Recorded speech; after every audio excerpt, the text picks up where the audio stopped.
we gonna see.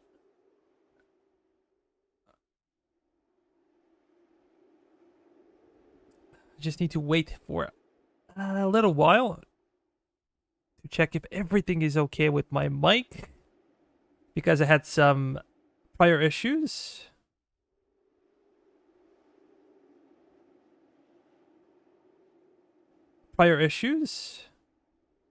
Actually, no problems with mic. Everything is good. Guys, welcome to the stream. I'm Hetman, and well, we are deep down the American South. We are struggling around South Carolina and Georgia. If we go to the map, let's go to control map. Maybe this one is better. You can see that Pennsylvania is basically in our hands. We're gonna take whatever is left here. There was a small British invasion that we dealt with it already, but oh, Thor, welcome, my friend. You're the first viewer today. How do you feel, my friend? I hope you had a nice day. And, well, as we said, North Carolina is kind of in our hands, maybe not completely, but we're going to be concerned with South Carolina and Georgia the most. And we've been overwhelmed by British invasions. They've been wrecking us day and night. In the previous session, we did not move a single bit, I feel like. And I'm going to try to change the tactics. We introduced the Navy. And the problem with the Navy is in the north. And let me go back. It's in Massachusetts, in Boston. So I would like to get my Navy to the south, because this is where the bulk of enemy invasions are coming from. And I'm going to try to stop that. I'm not sure what would be the correct move to pull it off. Maybe just to send the Navy down south, or I'm afraid they're gonna be intercepted again and again and again, and they're gonna be wrecked by the time they reach the southern colonies.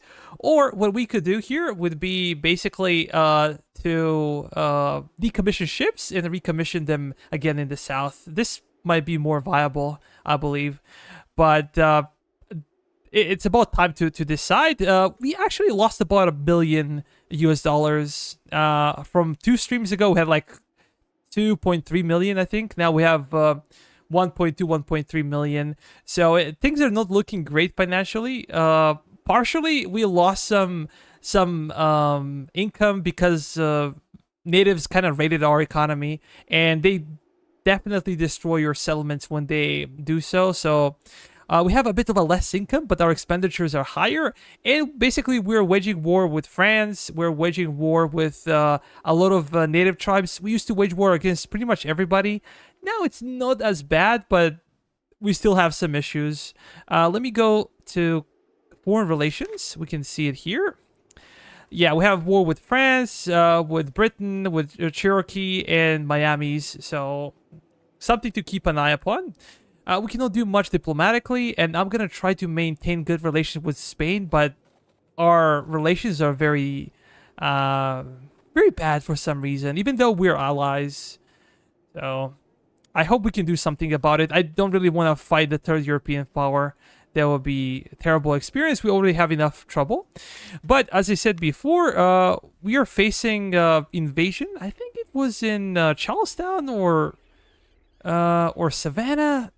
Damn it, I forgot. It's been like a few days ago since I played this. We have some guys over here. Seems like these guys are missing a company. We're going to introduce skirmishers. We're going to give them Pennsylvania rifle. The best money can buy. With these guys, I'm not sure we should do something. But definitely we should go and destroy those guys. Come on. Frenchies, do that. With you, we can move somewhere else. Oh, hi, Paul.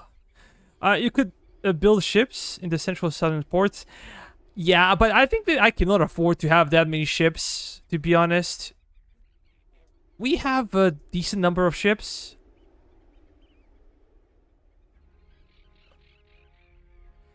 Give me a second. All of these invasions are because of King's Wrath. When you own over 80% of the map, the king gets mad and invades everything. Thank you for the better guns. You think? Oh, hi, senpai. Actually, it's a pretty good day, I must say. It's a pretty good day for me. It's a little bit hot here, maybe 35, 36 degrees Celsius, but it can get worse in summer, I think. It's not that terrible. What I was thinking is we're gonna disband these ships and we're gonna like reinstall them in the south. I think it will be very difficult to transition them through the seas. What do you guys think? I'm just afraid that they're gonna be caught by enemies again and again. This is my primary concern, basically. I can see that my stream is kind of lagging, and I'm sorry about that, guys. I hope it will recover. It should be, like, sometimes starts a bit slow, but usually recovers a bit later. So, I hope it will. There is no reason for it to be choppy. We have to think about it. But we also need to master some forces. We have 5,000 men in Charlestown. We have some men in Savannah. We have... yeah, but...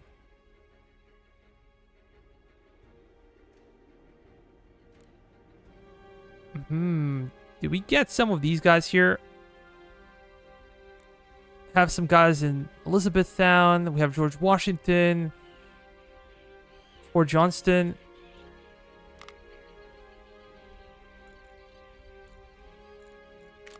I'm gonna get these guys out, and I'm gonna send them south for the time being.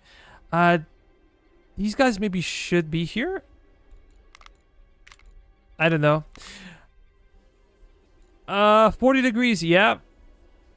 40 degrees. That's a terrible thing to see. We're gonna give you stamina. We're gonna get out and maybe go to Charlestown.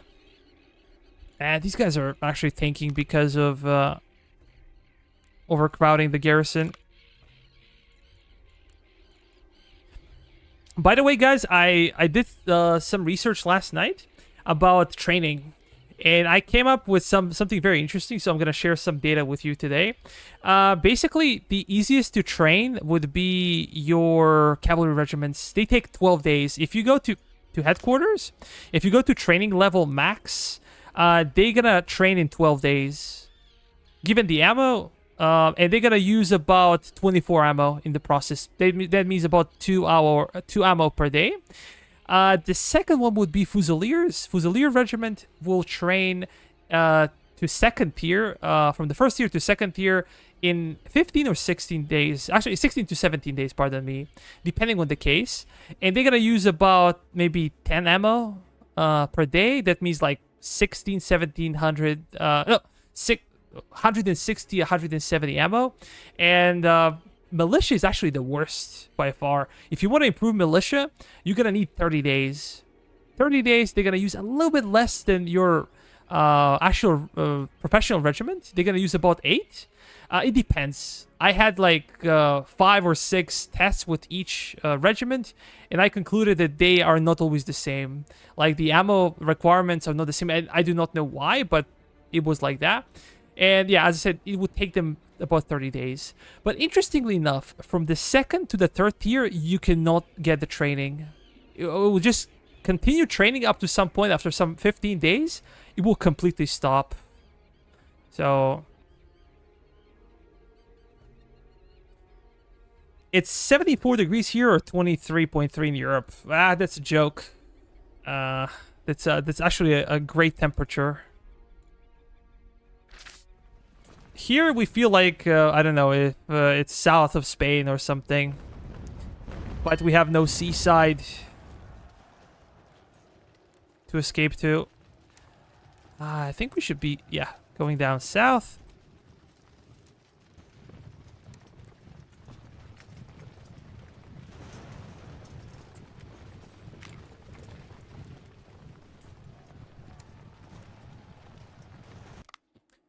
I have a question for you, Thor. You said that this is because of the King's Wrath. Do you think I should just let them take something? Like, let them keep, like, more than 80, I don't know, 20% of the map?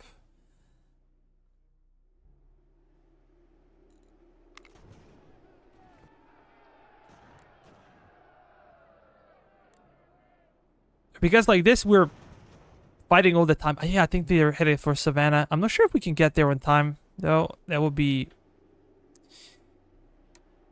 That might be hard. With George Washington...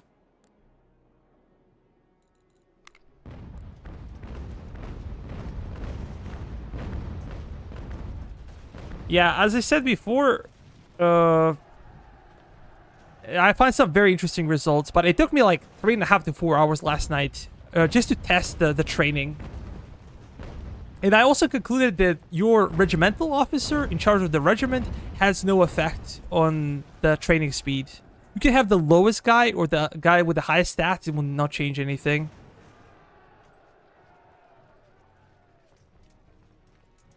Yeah, like, I know what it is, but we haven't seen, like, the classical, like, before, when I played my last campaign, like, you get a notification about the King's Wrath, and it's, like, one-time thing. They send, like, a big army in the north, northeast, northwest in Canada. They send, like, a naval invasion at the same time, so it was kind of a one-time thing, I believe. Maybe they changed it into something that's, like, truly massive. I don't know. You guys can actually take it. And we're gonna go up to Philly.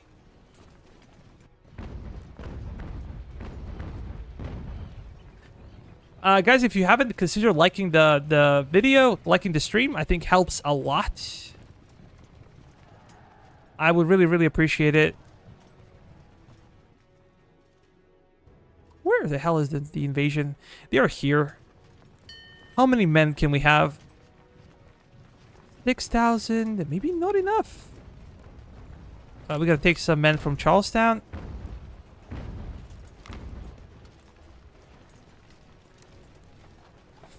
We might get there, we might not. As I said before.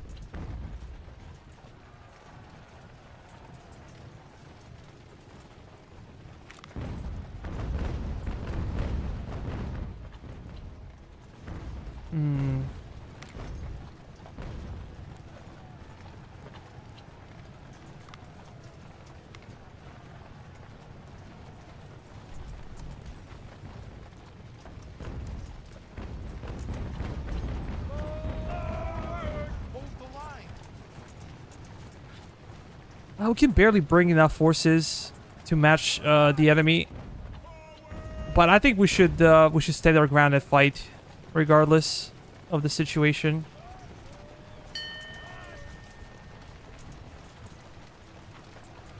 Regroup here.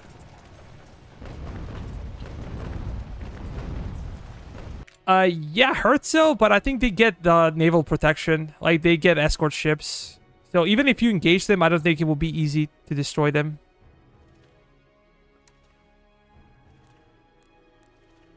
With these guys, we're gonna form another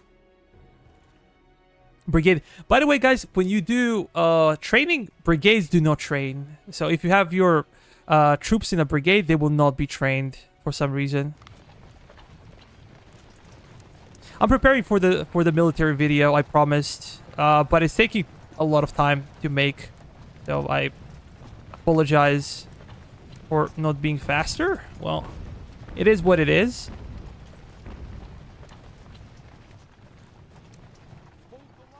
They're coming in. We want to engage them as soon as they come here.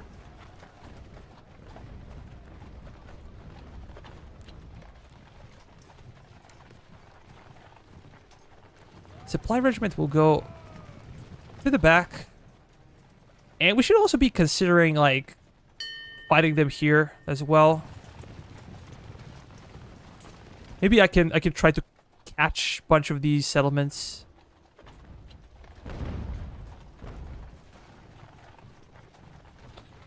Luckily in the south you have to it takes a long time for these guys to get into, like, position for the invasion. We're gonna put you guys into Baltimore.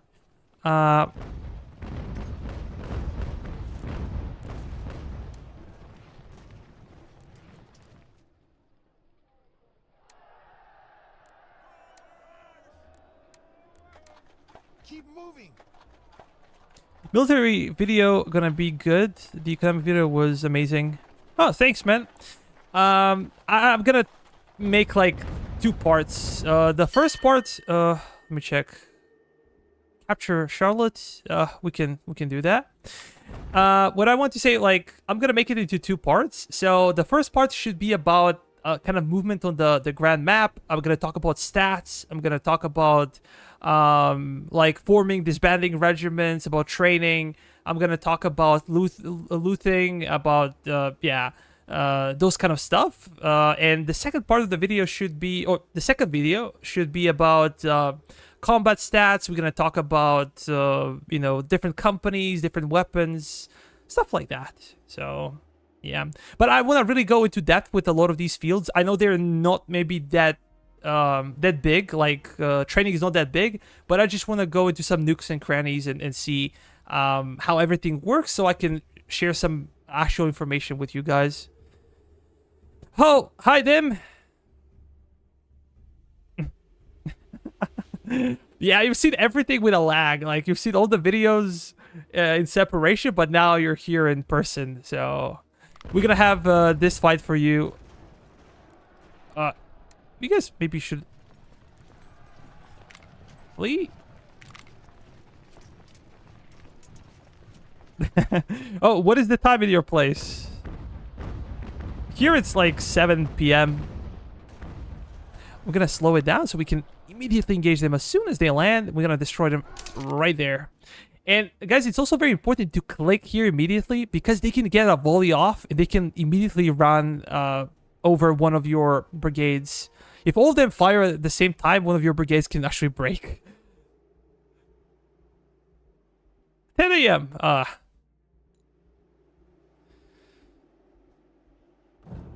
It's Friday, 10 a.m. As I said, here is 7 p.m.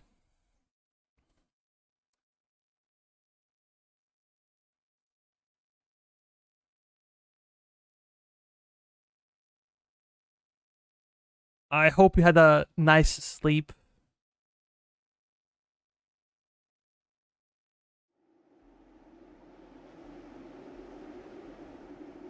Oh boy, we gotta... that sucks. I did not check how many men we have, but it seems like only 2 brigade managed to be here. So enemy's gonna have numerical superiority. We have some guard units. They have some cav as well, so we have to be careful with our skirmishers.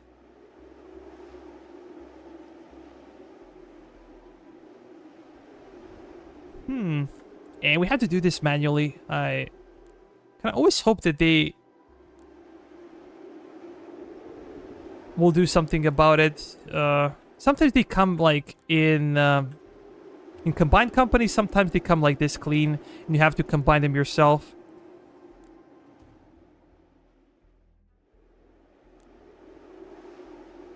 Brutally short sleep, about 4 hours. My wife woke me up, bringing home breakfast. She's a vampire.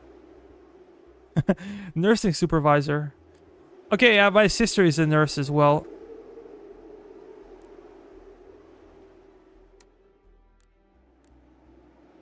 I think we're gonna put our skirmishers here. Should we anchor our defenses here around this this farm?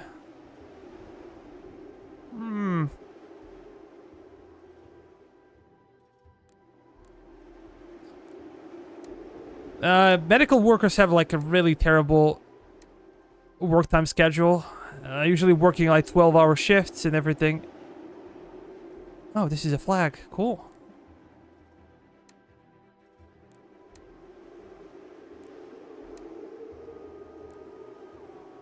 These guys gonna cover the flank.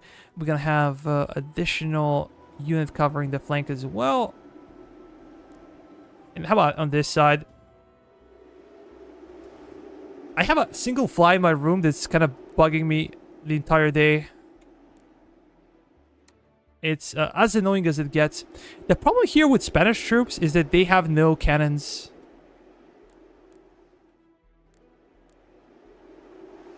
They have good muskets and everything, but they have no cannons whatsoever. And we have another French company, so basically 0 cannons in this brigade.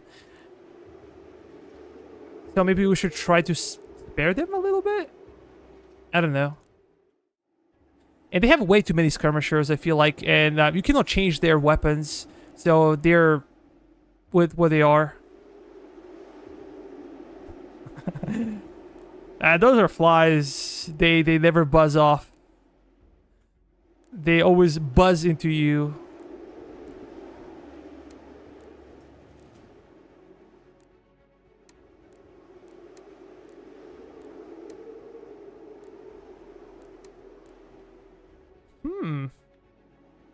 We kind of need maybe more. We're gonna put our French troops on the left flank, actually. Right there. Because we have to wait for the reinforcements to arrive. One of the ideas could be to retreat, but I'm not sure if retreat would be a good option. Actually, we could do something like that. Maybe we don't have to stick so much out with this one.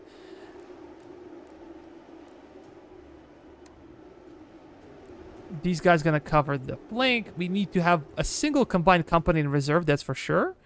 We cannot be overly aggressive. And, yeah. These are our skirmishers.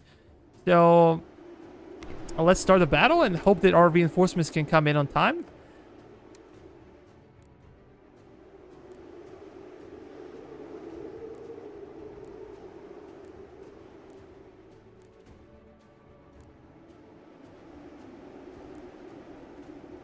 These guys gonna position over there. And we're gonna have you as well. Actually, we need to bend the flank.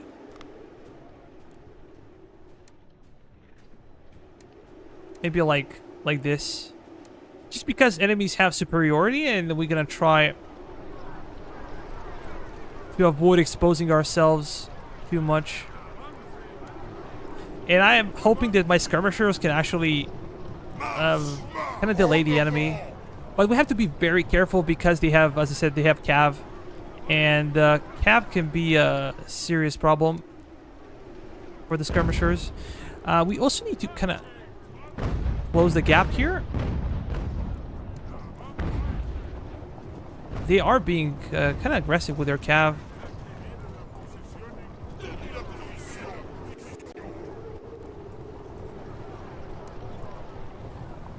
If they're willing to sacrifice their cav for our, you know, skirmishers, I would be okay with that.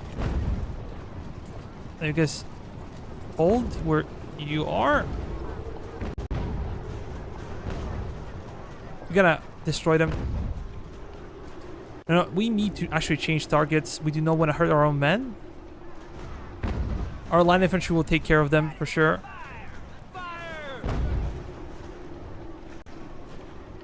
You guys reform.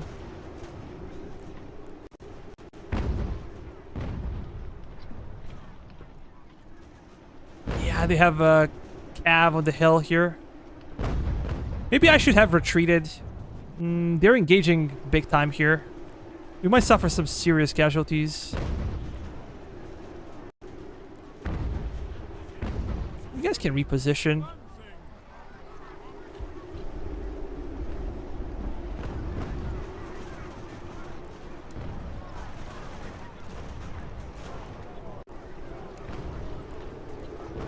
You guys gonna hold as well. Yeah, British are really aggressive here. They're pushing with overwhelming force.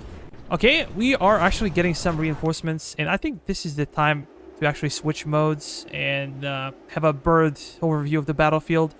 Let me check.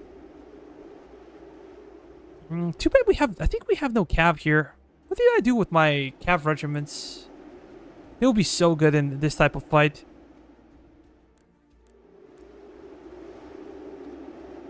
You guys gonna be more aggressive. We're gonna push you there, and with these guys as well, we're gonna try to exploit their flanks on this side. Maybe try them to bend a little bit and empty the center. Sometimes they can focus way too much on the center. Sometimes they focus way too much on the flanks. Let me check. Dim. Yes, she works. So 4 12-hour shifts at the hospital. Oh, fly in my room. I would stay up all night until I got it. Even a mosquito. Yeah, like mosquitoes are definitely worse because they can be super annoying. Are the viewer units here?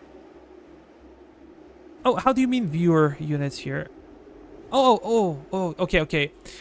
Subscriber. Yeah, I think that our guys should be here.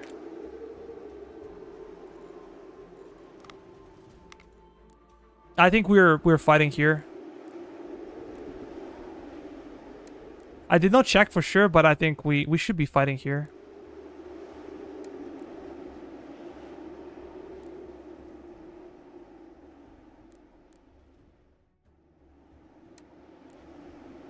Well, we can usually see the name, but we can only see maybe the name of the brigade.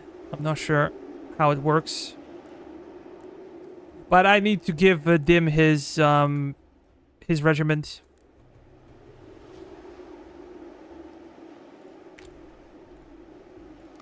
Maybe slow mode would be better. As I said, I'm willing to sacrifice my skirmishers for their cav. I think it's okay. Can we try to improve this a little bit? The best soldiers in the Continental Army, of course.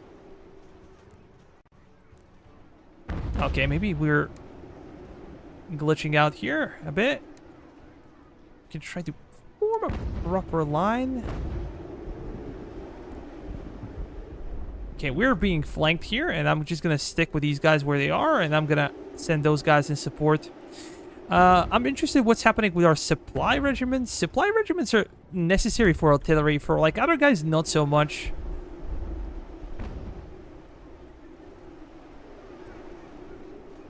It would be so good if we had Cav here, just to go behind their lines and destroy them. I would love to see that, but I don't know what I was thinking. We definitely have Cav somewhere, but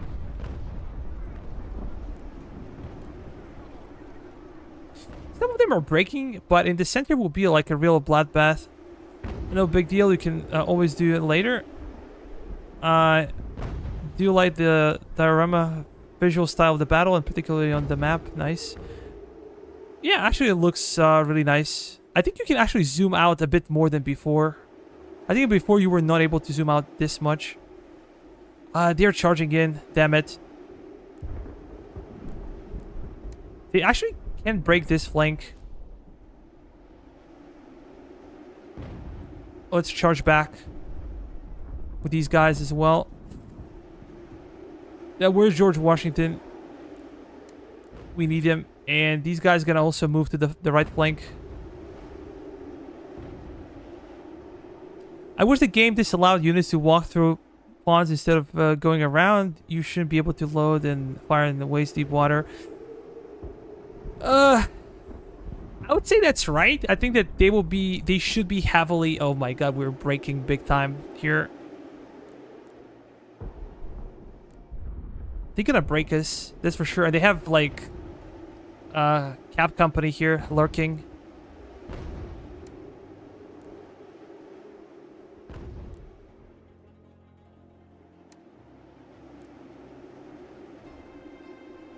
Yeah, they feel like they have numerical superiority. This is why they're pushing in so much.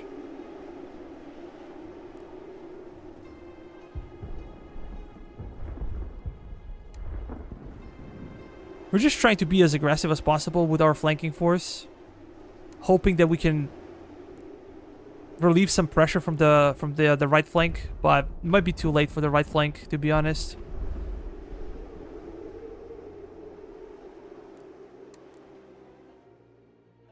These guys have only 50 men left.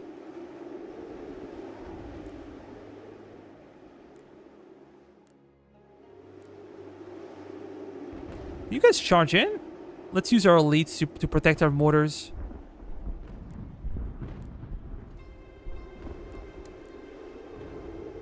I think we should get additional reinforcements. Yeah, we're breaking those guys. Maybe some of these units can go elsewhere.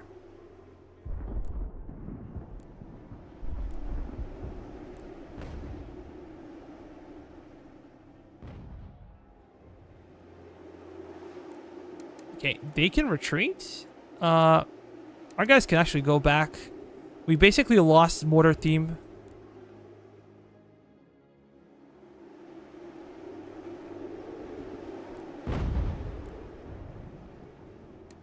Let's actually push a bit more into the enemy. Have to try to do a better job. He's just gonna hunt him down. Everybody else, we gotta slowly move through the pond.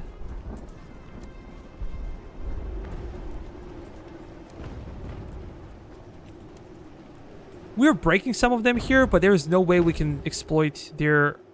Oh, run, run, run, run, run, run, run, run, run. Big time.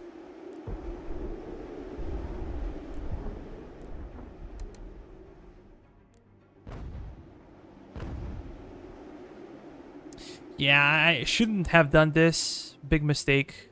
We're gonna lose a lot of troops here. I'm gonna try to buy some time for this supply company to move back. Can we change direction of the fire?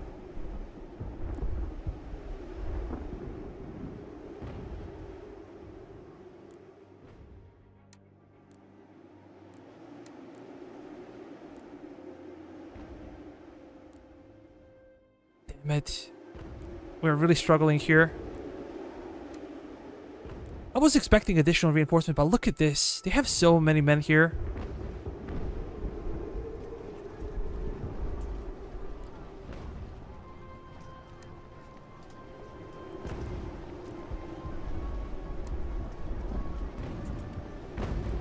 Our mortars are getting into position. The problem is that mortars are very slow. They're the slowest type of artillery because they're being carried by men. They are not horse-drawn carriage.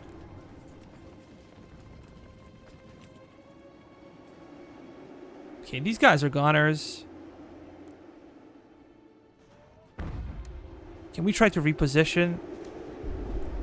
Nope. We have to kind of stay here in the forest and hope for the best. I was really hoping for additional reinforcements, but it seems like they're not coming. Maybe they're outside of the range of the battle. I don't know. You guys can run? Can we pull back slightly with our mortars? You guys need to open fire right here. If we don't do that, we're gonna lose this flank.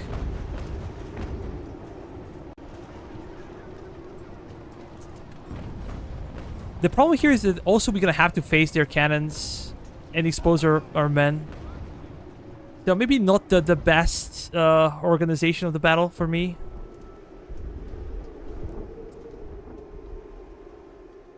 As we said, we're gonna take some really heavy casualties.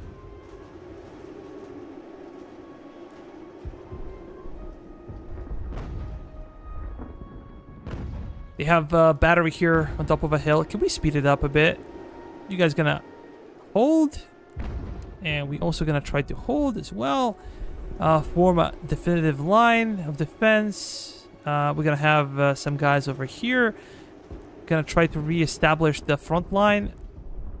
We have some French troops coming in to cover the right flank.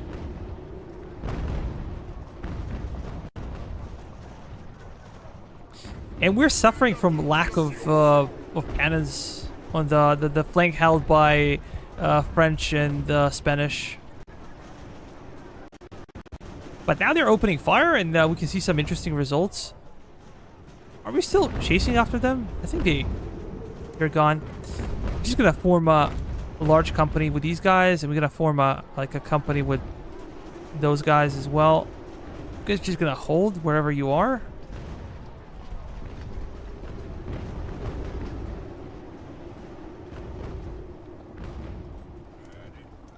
Yeah, even our center here is in a dire state. We're gonna fall back. These guys should try to hold.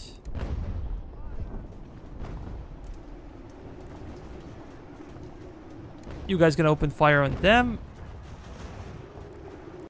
We will bend here as well, but we will not crack, I hope. Damn it. We have to charge back.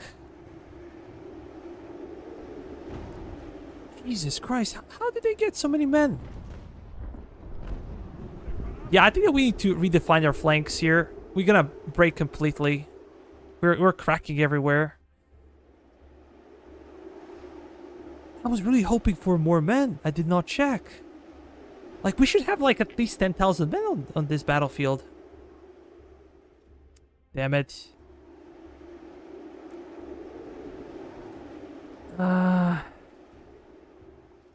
So, knowing what we know here, I think that it would be a bad idea to push this flank.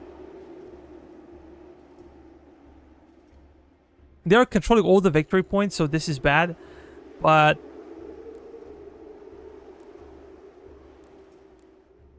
I think we need to kind of change our idea completely. But if I abandon this position, what's going to happen is that we're going to give them our mortars. That's the big issue. I don't think I will be able to protect my mortars. These guys have only 25 kills? How?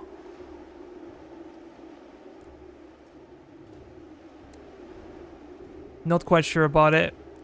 But we will have to bend the flank because they have just overwhelming forces here. There is no way we can protect it properly. And it seems like they're retreating on this flank, but they're pushing heavily on this flank. And we just have nothing to stop them. Literally nothing. These guys can fall back. Just huge company.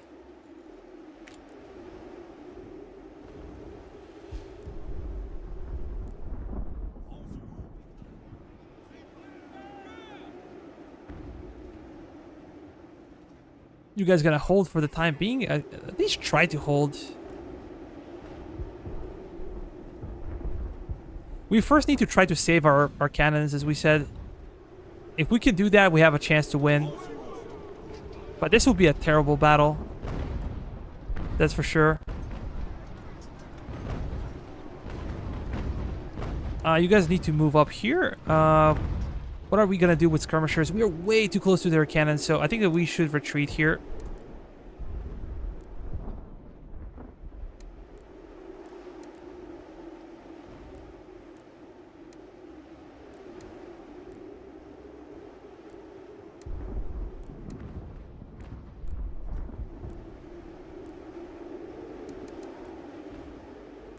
Ah, damn it, they're gonna destroy these guys as well.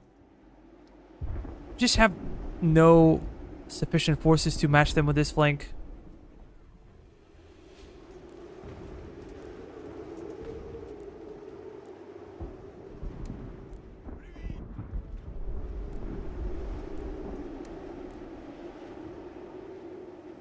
Man, what the hell is this? These are grenadiers, I would say. Yeah, it feels like we are losing big time. You guys gonna fall back and try to run.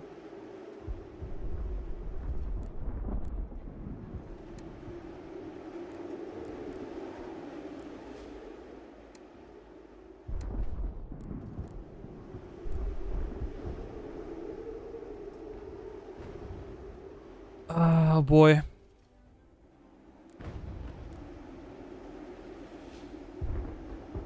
I would like to have these guys a bit closer as well to the enemy. And we're really in a bad position. We're disorganized. We have no idea where to go and what to do properly. We're being continuously broken by the enemy charges and pushes. So we have to go back. We might lose this one, really. This might be the first serious battle that we lost since, like, second...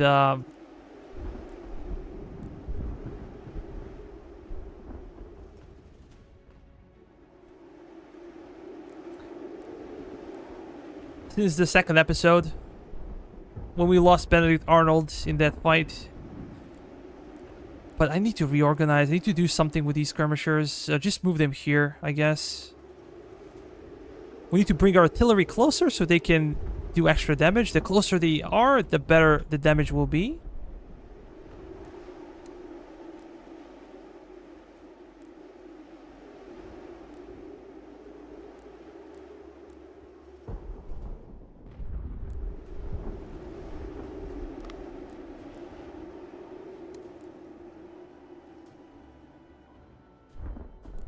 Okay, we are being flanked here.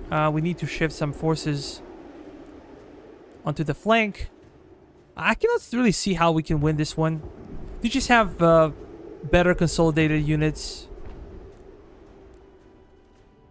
And we're losing morale big time. Everywhere on the map. We can only hope that they get tired.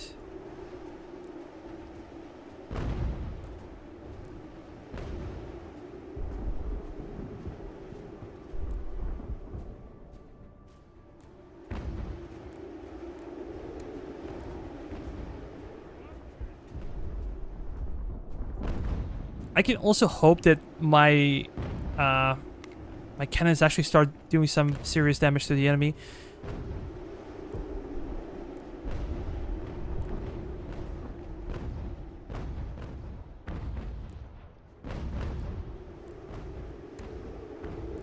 We're gonna reposition. We're gonna have you on their flank as well. These guys are gone. There's literally nothing you can do. When they're charging into you, like...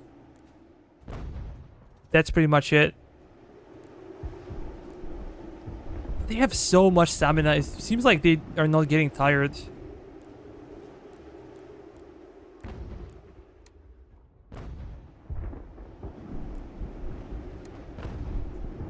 And we're trying to skirmish with them, but...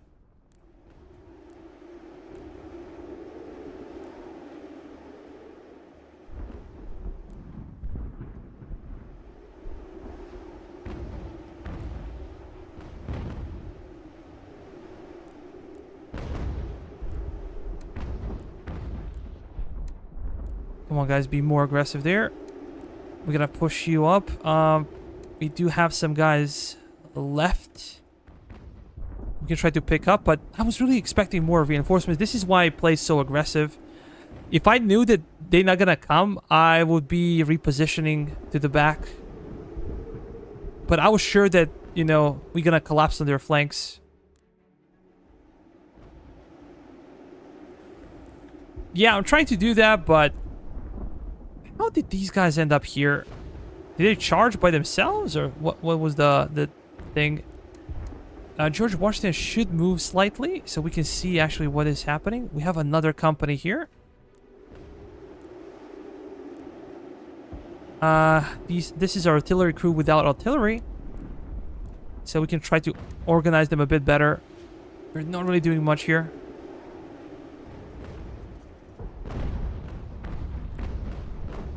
And why are we running? Like... Oh, why did you guys go there? I did not order you to attack. I purposefully did not order to attack. I have no idea why these guys are retreating.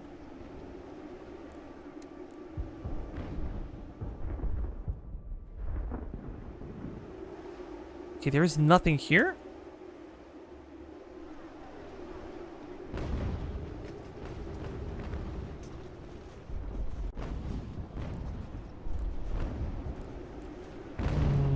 This will be a disaster of epic proportions. These guys are already breaking as well. They just have such a big force. It feels like they have, I don't know, they have like 1,000 or 2,000 more men than we do. But I don't think it's the case, to be honest. I truly do not think it's the case. Can we try to progress on their flank and try to break them here? Open fire.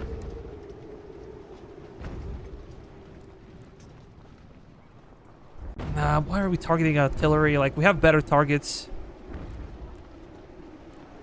These guys should be moving there. We can try to do something. Just to go slightly back and then open fire. Yeah, very painful episode. Very, very painful. Considering that we have George Washington, it's a terrible sight.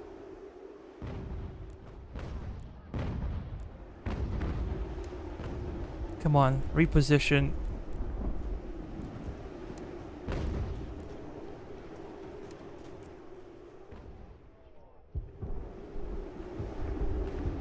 Yeah, but I think it's moving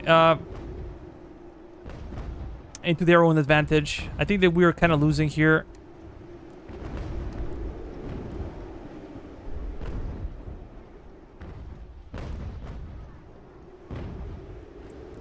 We should have had like 10,000 men, I'm sure. We had at least 4 or even 5 brigades with 4 regiments each. And only we got additional brigade. So, yeah.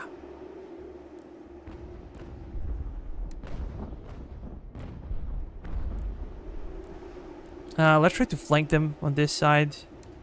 I don't know what else to do.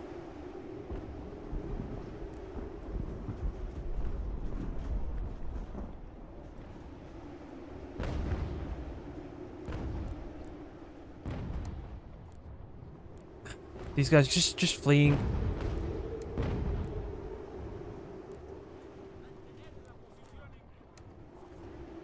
We are unable to hold them. Can we join up?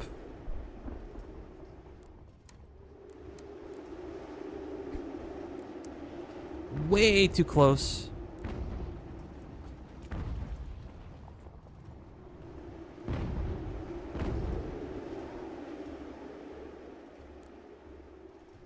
Oh yeah, we have a couple of units here we're gonna try to consolidate.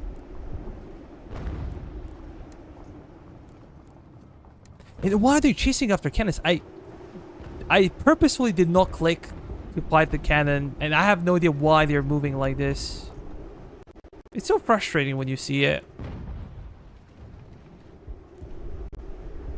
Okay, it's really not looking good. We're gonna lose our mortars. Yeah, I think we should try to save George Washington.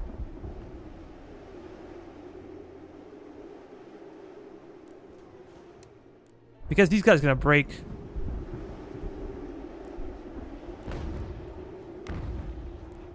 Yeah, I think we lost this battle.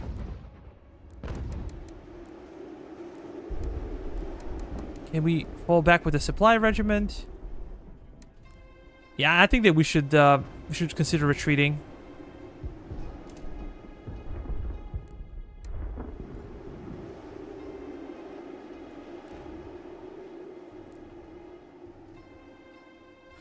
But if I retreat from the battle, will I lose the battle?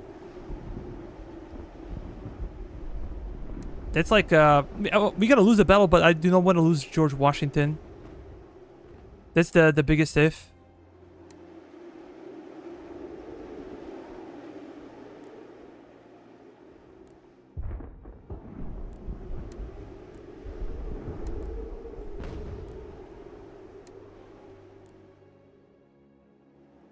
What are these guys here? Yeah, I think we're gonna lose this one, guys. Looking pretty grim. I think it's like 75, 65. These guys need some ammo, but we can actually supply them with ammo.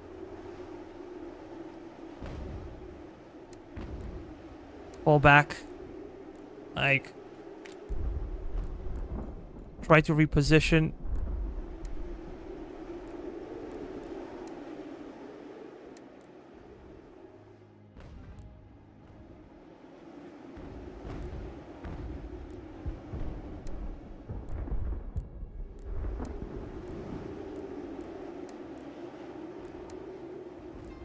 This is the only healthy...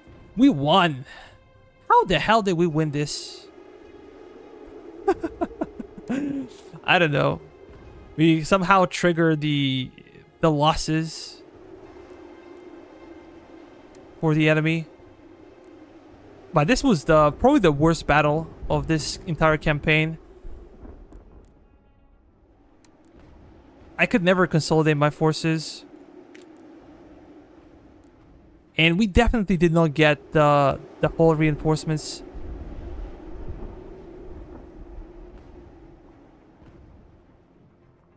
Yeah, no way. As I said, I have no idea how we managed to win this. Actually, I'm gonna quit here They had bigger casualties. That's for sure. Yeah, I guess this explains it. We did not really get the full reinforcements that we were promised, but I have no idea why.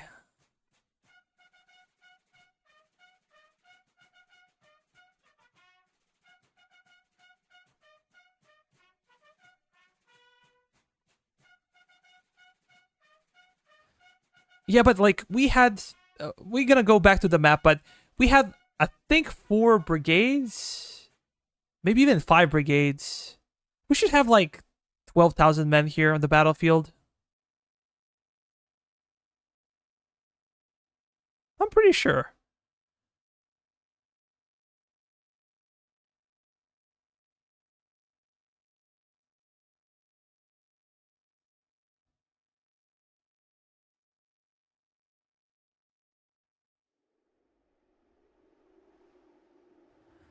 Yeah, I don't think that's the case. I think that like AI has like a specific trigger on the bottom level. So even though AI had more men than we did, has like a balance of power into their advantage, they probably triggered the losses. They took like half of their force out, and they decided to flee. I think this is it. These guys never came. Look at this. These guys never came. We should have like a 4,000 men more to the battlefield, but these guys never came. We got wrecked. Yeah, our brigade got wrecked big time. Why did, like, it's so close? They should have been here in the battle, but for some reason they did not participate.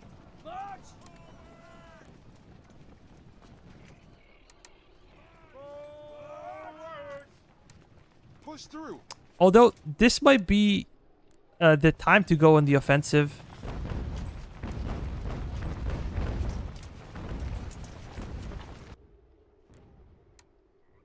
Sometimes you can resurrect your fallen settlements, so to speak, but sometimes you cannot. I do not know why. Let's go back to Fort Frank.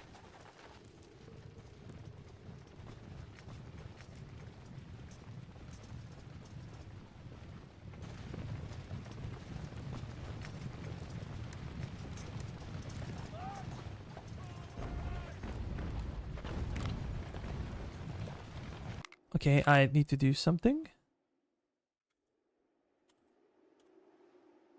Dib, this one is for you, man.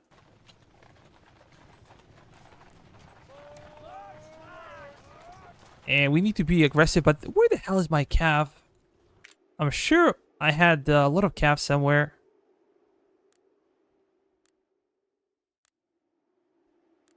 Oh, here they are. Completely forgot. If we had them in the battlefield, it would be much, much different. And this is also our subscribed cav, I think. Yeah, Alphonse, Christopher, Scott. Keep moving.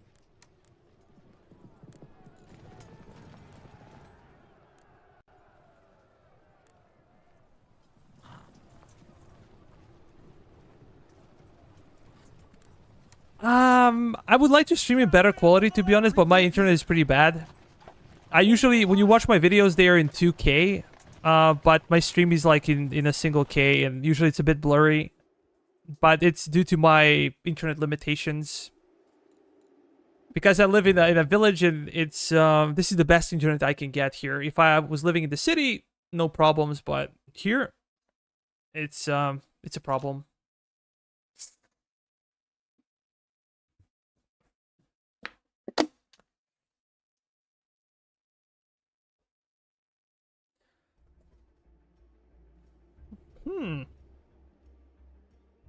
Why did I engage this one?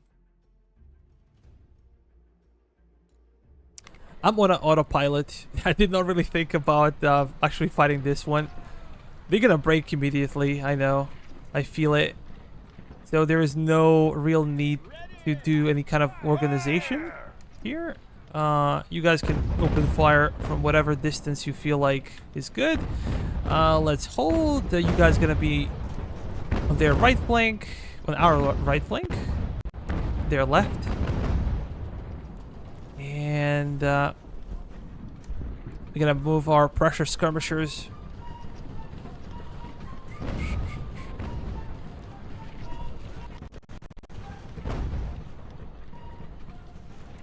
But I feel like game is running better than before. Before there were some glitches, but now it seems like it's working well. They improved the performance of the game. We don't want to come too close to the enemy just because our artillery gonna hit our own men, so we're just gonna stop them from firing. Thank you so much, but you can stop. Can we charge? Just want to take their artillery battery, if nothing else is possible. You guys can also do that. Come on.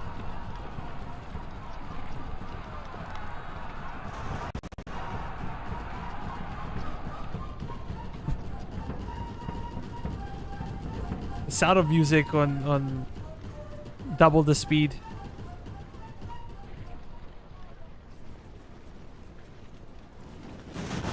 Let's kill those grenadiers, and we did it.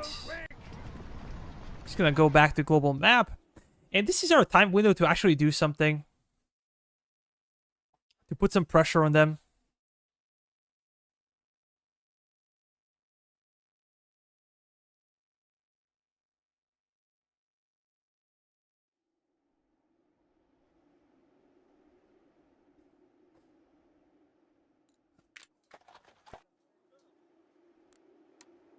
Do not know why I fought this one, but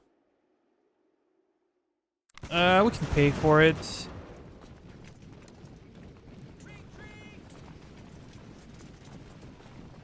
Okay, they did surrender, and we're just gonna continue to push.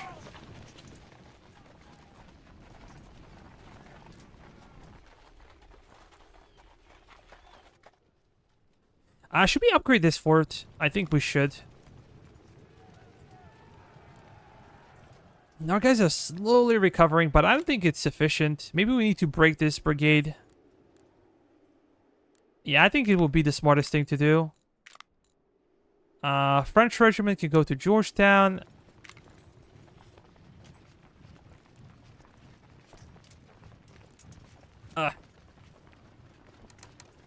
Torres. Like Fernando Torres.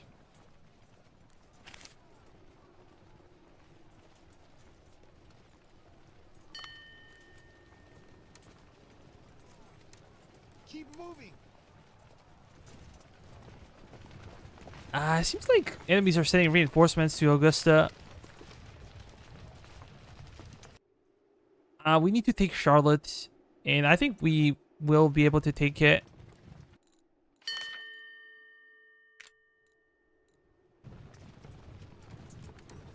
Flank them.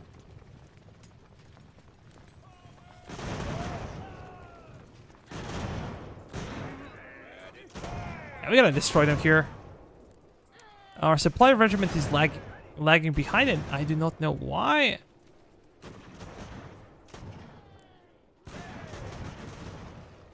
Where's our cap? Are these guys moving up? They should be.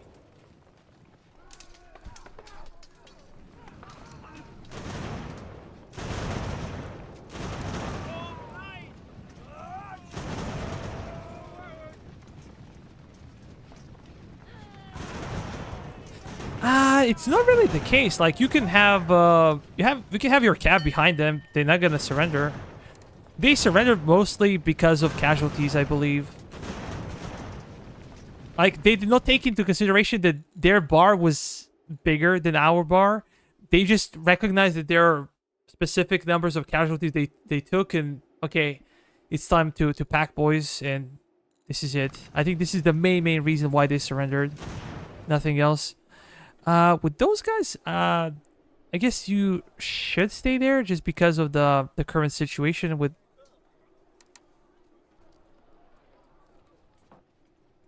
Miamis, but what I hate is that you're not really fighting the enemies. Those natives that are destroying your villages, I don't think they're real.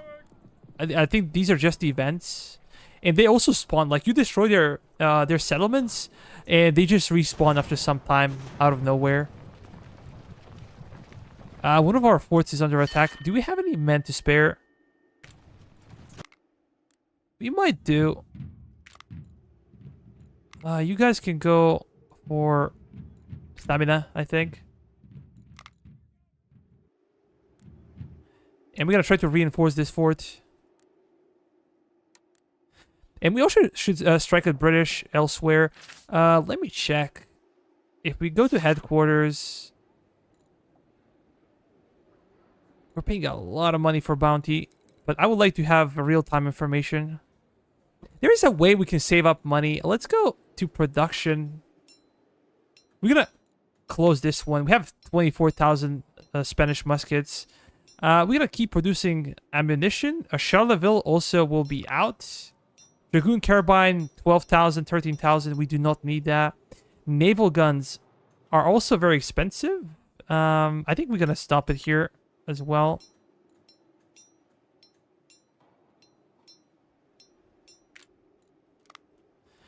By cutting this, we're cutting the production cost. And hopefully, can we see? Production cost currently is about 12,000, so by the end of Sunday, maybe it might be like 13 or 14,000.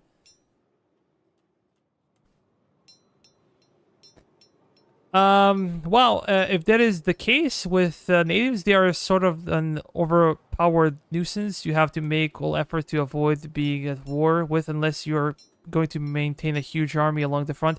Yeah, pretty much. Like what I figured out before, and yeah, there was a famous comment, the guy that reported me.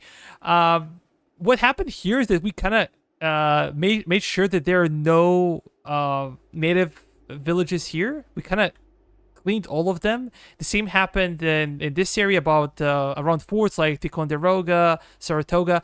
I made sure that there are no native settlements, but somehow they respawned out of nowhere and they destroyed by a bunch of my settlements. The thing is also, you cannot see their armies on the map. When the British are marching, you can see them, but here you cannot. So this is a big problem, right? And you can actually fight proper battles with them. You have to go above the Appalachians to the west, and you can find some crazy numbers. Really, when it comes to British, you can find some insanely big numbers of troops. Like, I don't know, like 2,000, 3,000 per settlement. Could be very dangerous. It could be fun, but if they actually move their troops into these settlements, it seems like they're like randomly destroying the settlements closer to the border. They're not garrisoned by your units, and it would take forever, like literally forever. Even if you can recover some of these settlements, let me show you. Where is it? I think I did it somewhere in the north. I did manage to recover some of the settlements. Yeah, here, Newtown. Look at this. Completely annihilated. We got a couple of buildings back, but you know, it would take forever. And we have upgraded construction points. In Canada Sega is the same story, but we have to pay an officer to be here and beef up the construction.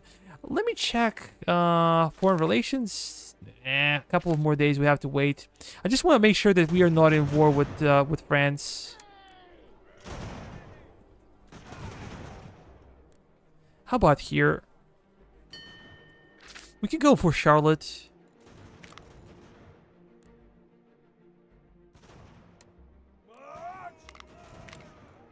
We're gonna have these guys. Regroup here.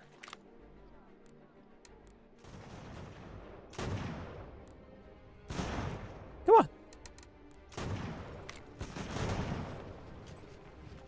You can also improve their morale, but I don't think it's a big problem here. I would like to Push through. strike them, to be honest. Hey, are we paying for that? Yeah, we're paying a lot of money for the intelligence. What is happening with the... Regroup here.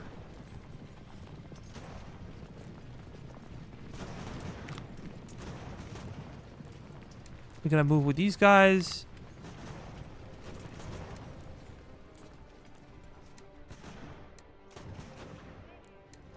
Keep moving.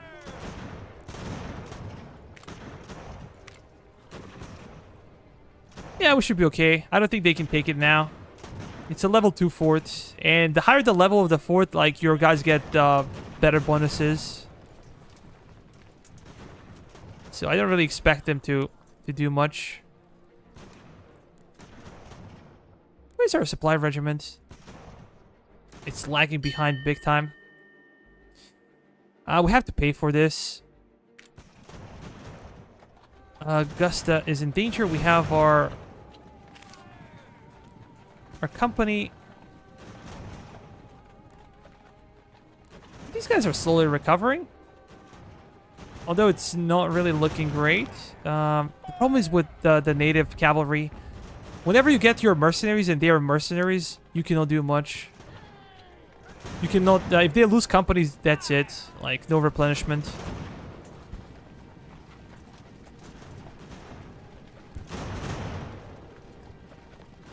Come on, let's push them.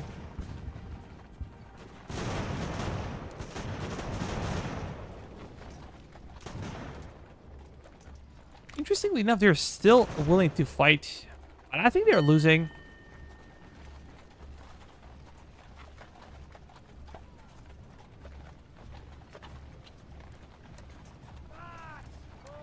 Hold the line. We have a lot of troops in Unionville. In Charlotte as well, but I think we have bigger force. I think we can deal with them. Push through. As I said before, we have to be more aggressive. These guys kind of lost the company, and we cannot do much about it. As I said before, we have way too many men here. Okay, Radovan, Thor, and Paul. This is your brigade. We gotta move it south, maybe to Savannah. We will see. But maybe it would also be a good idea to break our brigade. I think I should do that.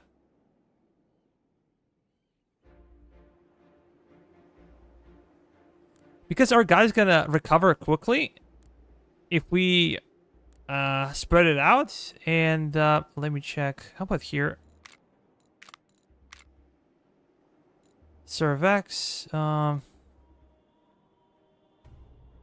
we upgrade this fort as well? I think it would be interesting to see. We're gonna build it into a fortress. This one could also be upgraded.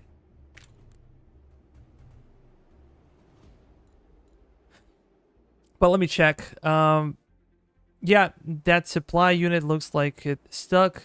Oh, never mind. Finally moving. Yeah.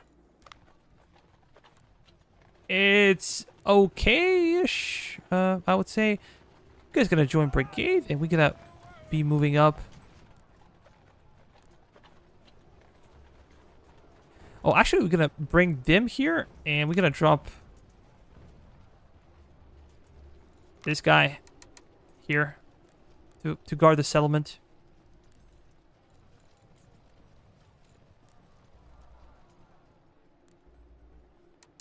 Chris will be in charge of this one, and we're gonna get out with our cav and just go behind enemy lines.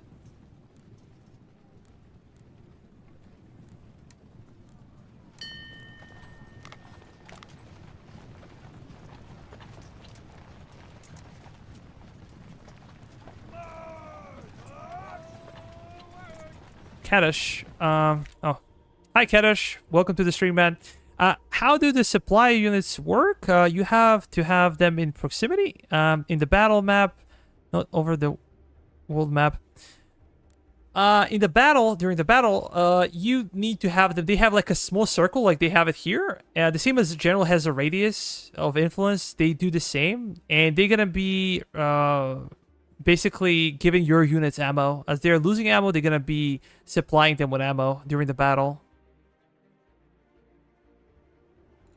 But you have usually 3 companies. Here we have 3 companies of this supply regiment.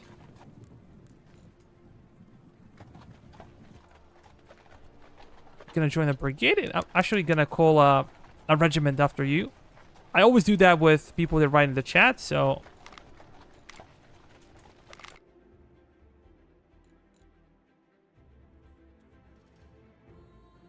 I hope I spelled your name correctly. Yeah, the game, one of the biggest problems these days with the game is that you have no idea what's happening. Like, literally have no idea what's happening in the game. How about here? Can we initiate a contact with these guys? Aim true. Come on, let's charge into them. Make me proud, boys.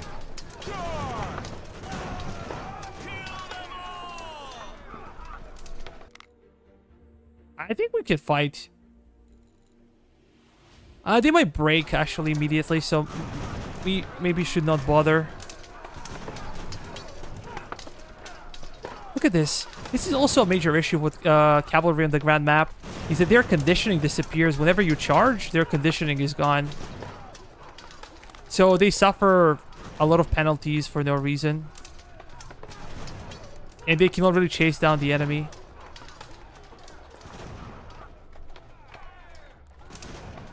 So who retreated here? I have no idea. Yeah, a developer told me this before, that they're gonna fix it in the next patch. So the cavalry is indeed losing a lot of stamina. And it's not like in other games, other Ultimate General games before. I think that your cavalry could actually skirmish from horseback. Here, your cavalry cannot do that. They can only fight in the melee, or you can kind of get down and fight like infantry units, but they cannot skirmish from horseback. Mr. RJB11, hello. I want to thank you for fixing the order of your playlist for your Rome playthrough. It was a pain to watch. Now it's in order. Actually, it was in order, but it was in reversed order. So, yeah. Mr. RJB, if you like to play with me Rome, just let me know. As an old economist, this drives me nuts. Right, knowing why something is going on, various resources, supplies, unit. Yeah, I think that one of the problem is. Damn it, we're gonna fight the war again. One of the problems with this game is that lack of transparency in everything. For example, as I told you last night, guys, I did some research about training. And there is no stats here. You have army expenses, and if you look at the training, it says 0. Okay, we're not conducting any kind of training, but when we are, and I can see visually the units are being trained, we get no expenditure report. Maybe it's because it doesn't really exist. It's not charging you anything, or maybe it's charging you in the background, but you cannot really see it. The same is with expenses of individual companies. I asked the developer; they gave me the numbers. Thanks to the Panda crowd. Again, shout out from the channel, but we do not know that. So how do I know if I want to have grenadiers or I don't know, some kind of just line infantry, or do I want to have skirmishers, or do I want to have cavalry? Because I do not know how much it costs me. I know how much it costs me to recruit, but I do not know how much it costs to maintain, and this is the biggest issue. So. Yeah, Cav is kind of useless here. If we don't get into actual battle, Cav is useless. Let's try to engage the enemy. We're gonna move with our Cav on this side. What is happening on this front? I think we should be winning. Are you guys shooting or what? Can we charge in? Let's charge in. Press the attack.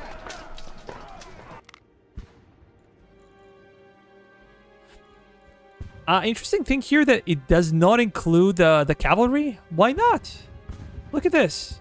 They are in the outer circle, but we cannot really get here. This is probably why my reinforcements did not come last time. I'm not sure if they changed anything, or is this a bug?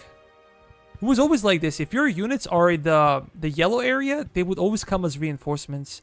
If they were in the red area, they will be fighting directly in the battle. But like this... Let's wait a second and see if this is... Yeah, it seems like these guys are out. I'm gonna bring them here.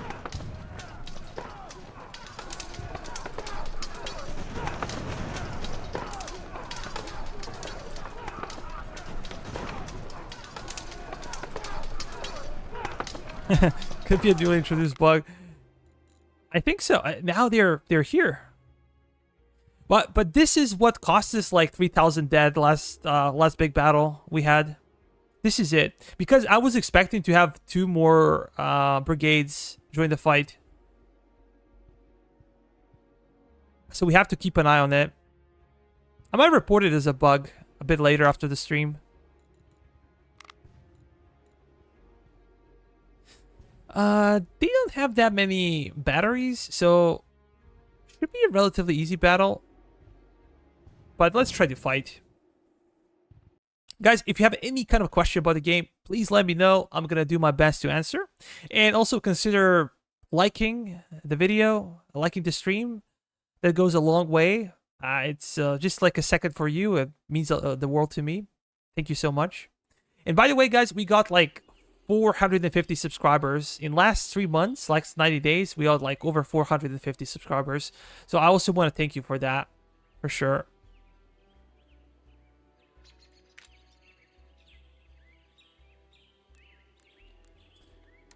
Recently I got bunch load of subscribers just of one video. Like I made a...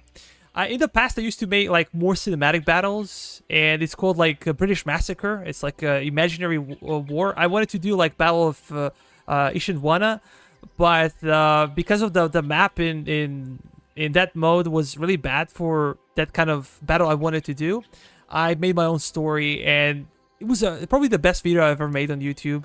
But when it came out, it had like 3,000 views the first day, and then YouTube just shut it down. And now it's exploding. It has like, I don't know, like 16,000 views in the last 2 days or something. It's insane.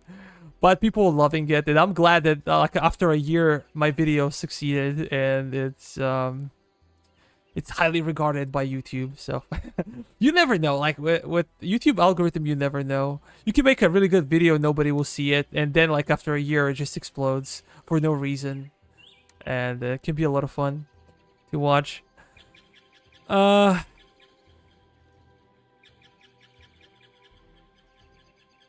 hi Corey. Welcome to the stream, man.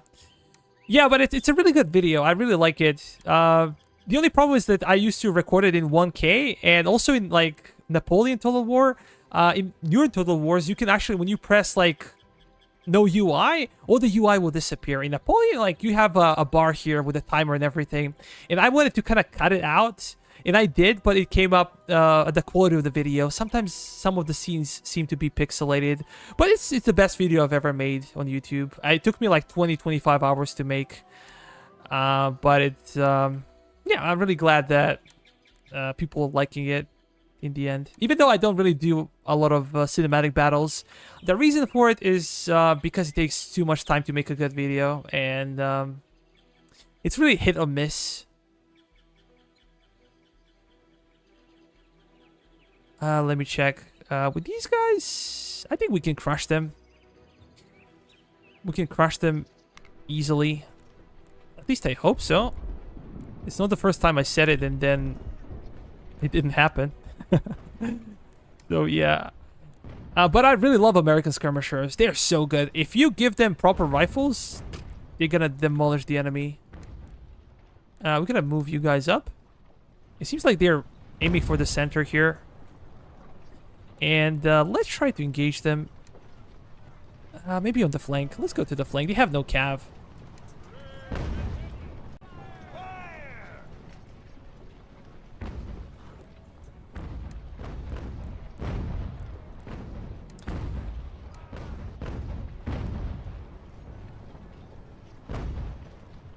Guys, if you're interested, we can maybe organize something for the weekend.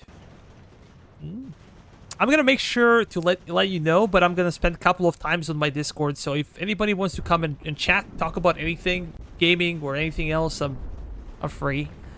Probably on Sunday.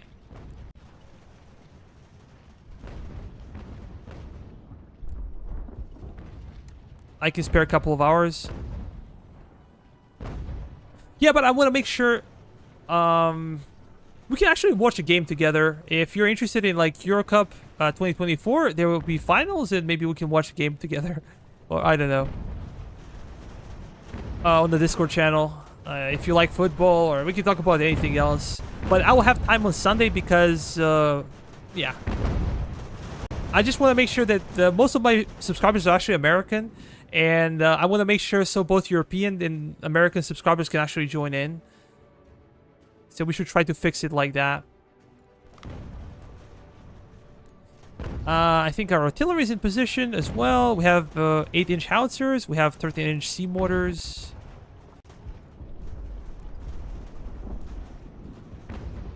They might do canister round on us. They might. I'm just gonna turn this off. Oh, give me a second. We already won. Whenever the battle is about to be interesting, we win. Do you post your live streams such as this as videos on YouTube as well? People with autoplay often watch long form of video, especially when they're sleeping for background noise. Like, for ad revenue, you're not gonna make a lot of money, to be honest. Like, it's ad revenue on YouTube is not a serious deal. What I was hoping with like ad revenue is they're gonna pay some of the expenditures for the channel, like buying video games. Like recently, I spent like $50 on some like Rome 2 DLCs, and I bought like Warhammer 3 on a discount. So also hardware videos, like I spent like $150 on my mic, on the mouse, on the keyboard, those kind of things. Like eventually, like upgrading CPU or GPU. This is, I think, the top I can get with YouTube. Basically, being able to pay for my own hobby, to be self-sustainable. I can finance it myself. Like it's not that big of a deal, and I will probably do it anyways. Like even if I didn't have a YouTube channel, I was always a gamer, so I always like to have a good PC. But it would be really nice if kind of YouTube revenue would help me finance it, because it's never going to pay for my real time. If I'm going to do my job, I'm going to make like 10 times more money. So like, what's the point? But this is a hobby, and if it could pay for itself, tremendous.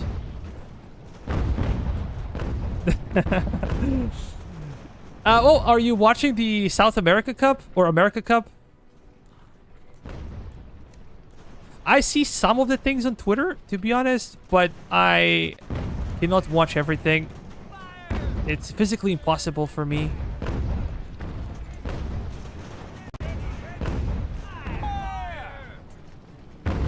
I'm hearing business expenses. Fun to watch. I hope the hobby you can get to break even or profits. Yeah, sure. That's a great deal, but like I'm really thinking of money on YouTube is kind of a joke, kind of a meme, to be honest, because you can get like a couple of bucks of the stream. Maybe if it's a successful stream, you can get like $2 or $3. That's it, like nothing much. And you just can tell me if the commercials are bothering you. I have no idea how they work. I'm kind of new to this, so if they are appearing too often, just let me know. I'm gonna try to lower down a bit, because it's not gonna make a lot of money for me, and if it's bothering you, it's not really worth the you know, small revenue. So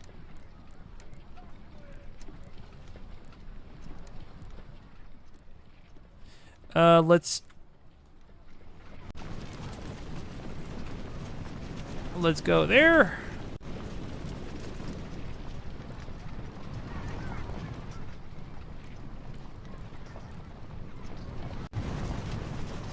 We're just gonna try to herd them as a bunch of sheep, and they're gonna try to escape here. If we can, this will be awesome. We just force them into getting captured.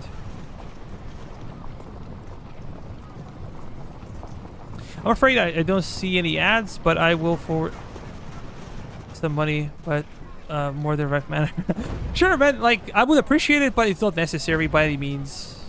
Like, I do not like to ask for money. Only if you wish. It's on the voluntary basis.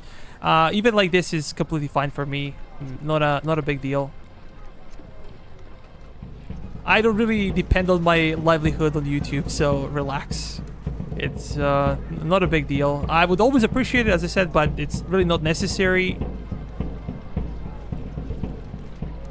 Come on, can we charge in? So I'm trying to charge in, but they're refusing to do so. Sometimes it happens because your guys are tired, but they're... I also need to test this one. Sometimes, like, your guys are too tired to chase after the enemy. Their, like, condition is below 40. So, yeah.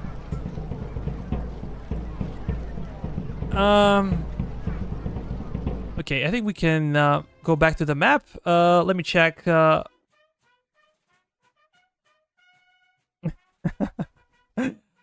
Corey, thanks, man. Thanks a lot. I really appreciate it.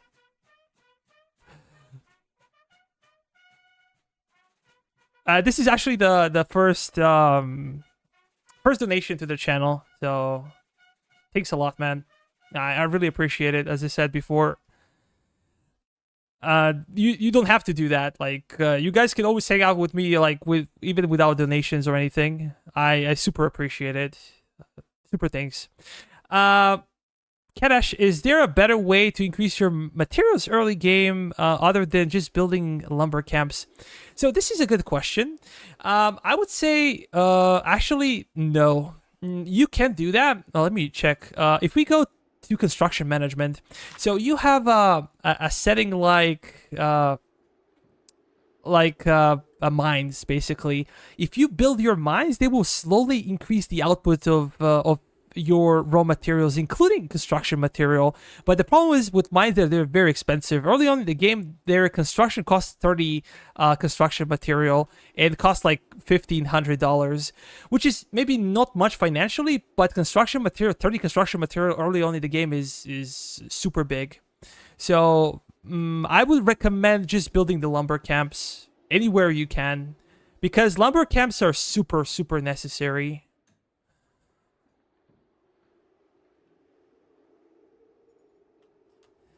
I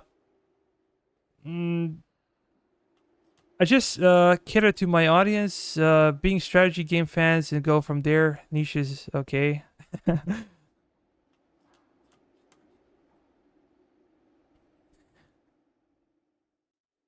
Good to know. Always go hang up on the economy early on.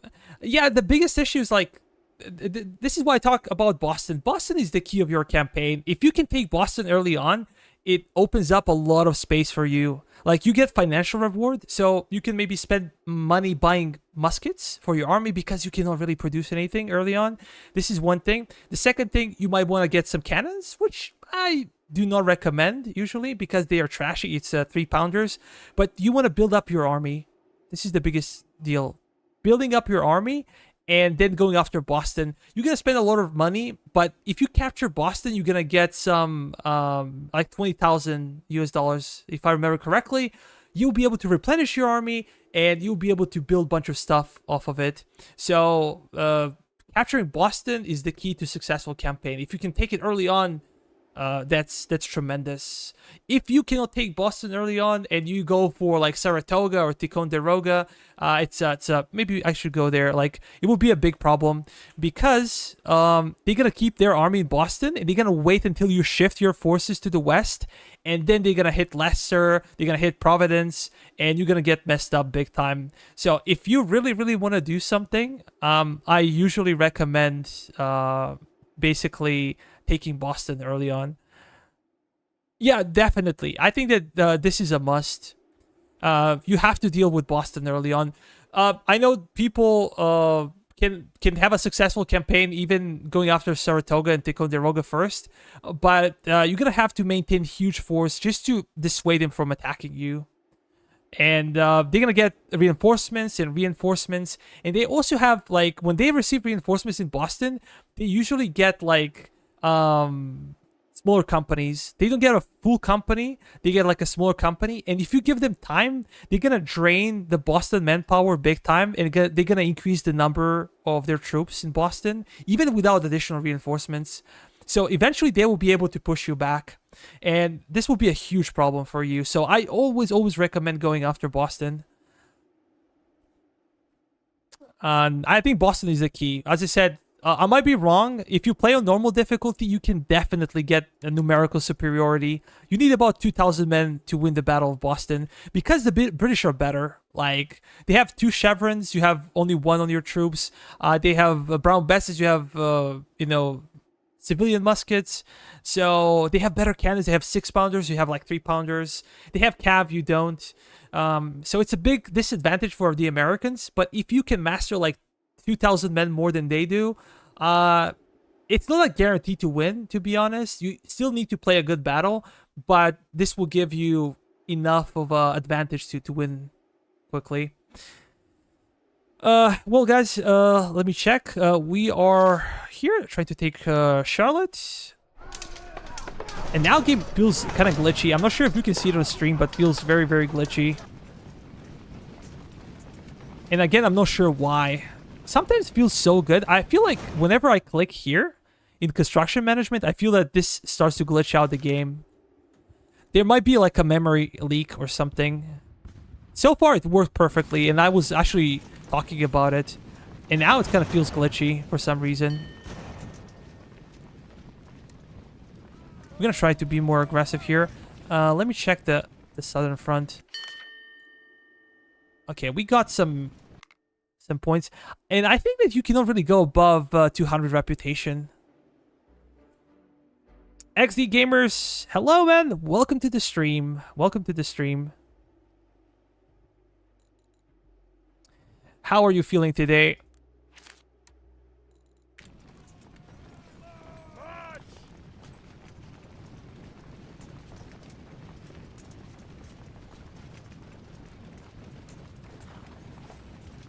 Good info. I took Ticonderoga and then Hudson Valley area, which is where I live for real. So all these battles are ingrained into us in school. Bim, man, again, thank you so much. Thank you so much for the donation. I really appreciate it. I don't know what to say, guys. I'm very pleased. I never actually imagined that people gonna donate any kind of money. So, thank you so much.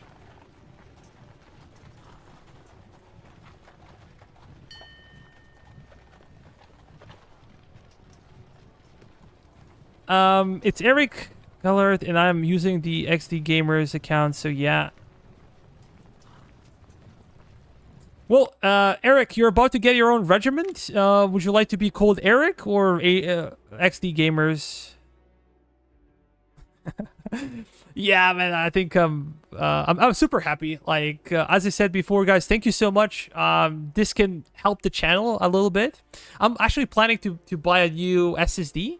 I already have like 2 SSDs, and I have like a hybrid HDD SSD.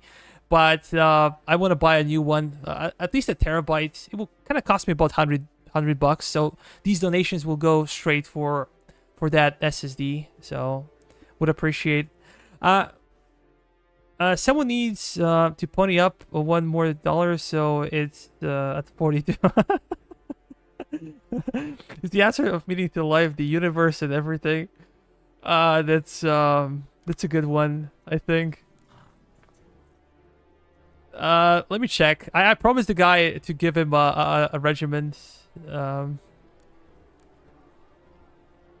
what do we do here? Like, we need to strategize a bit better. How do we pronounce this one? Cowpens. Like cow and pens, cowpens. So this will be definitely something that we're gonna take easily because undefended. Oh, can we try something? I want to see something. Let me check. If we go to missions.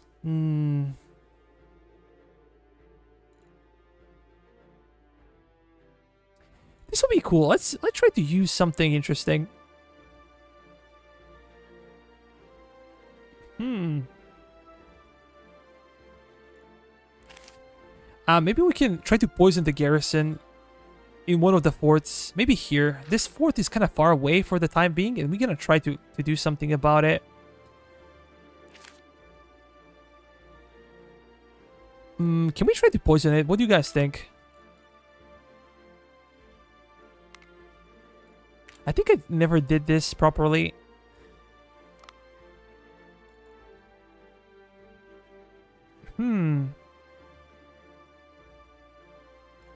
It's kind of a risk, but it has really bad stats. How about with this one?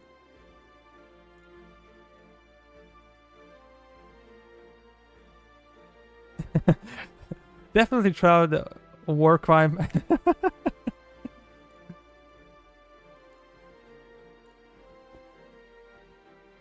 Now I'm watching my own ads on YouTube.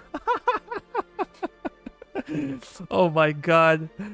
Because I have two monitors, and like on one monitor I'm keeping an eye on the stream and on comments, and right now it's an ad popping off. Like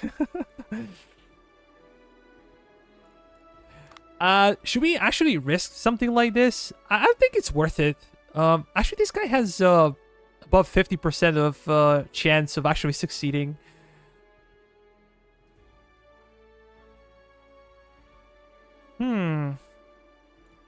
Let's try to do that, like one officer more or less. It's not the end of the world.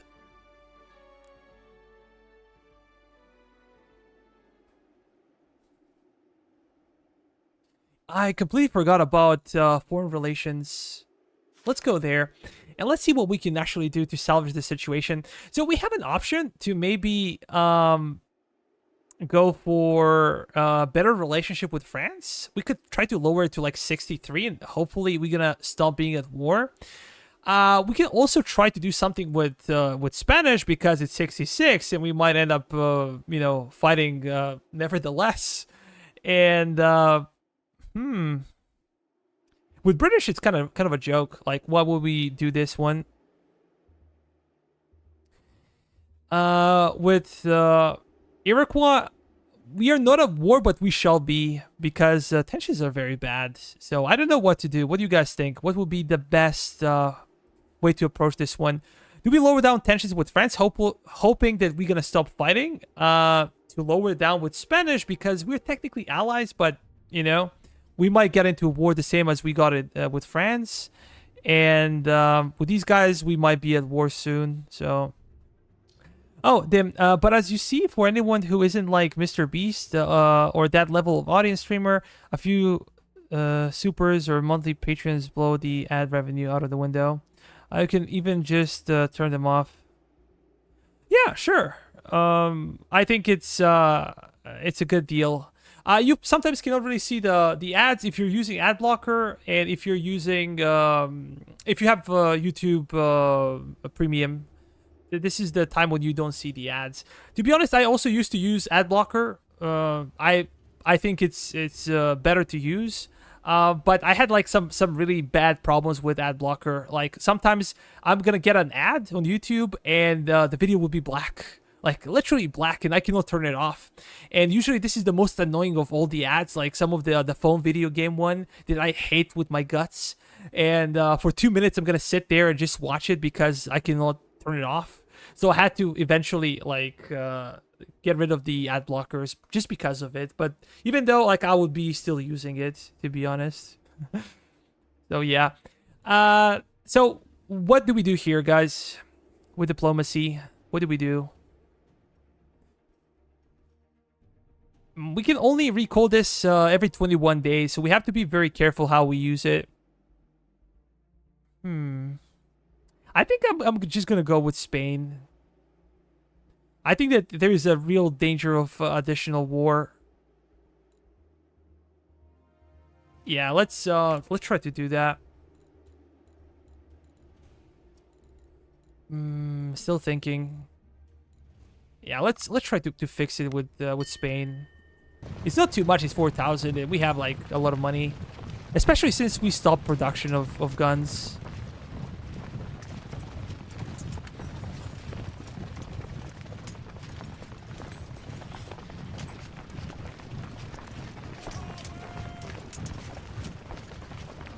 What is the situation in Charlotte?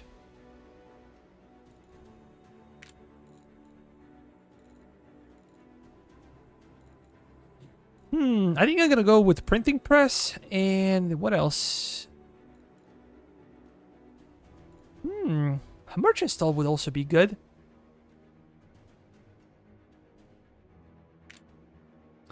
I want to come back to printing press once again, so I'm not gonna build too many buildings at the same time. Newspaper. I guess again printing press. We haven't done any kind of construction in a while.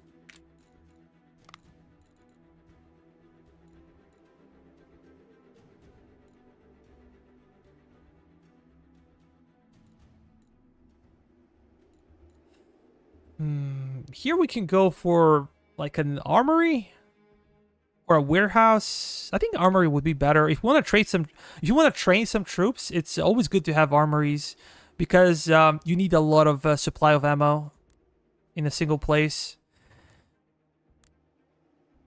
And this is actually our subscriber brigade as well.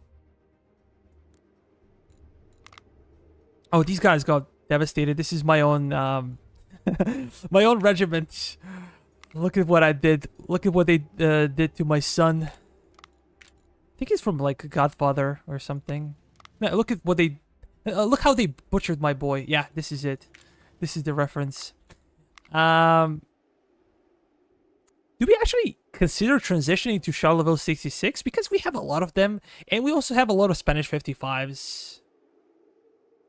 But the differences are not very big. Like, if we see the stats here, Brown Bess is better for melee, for sure.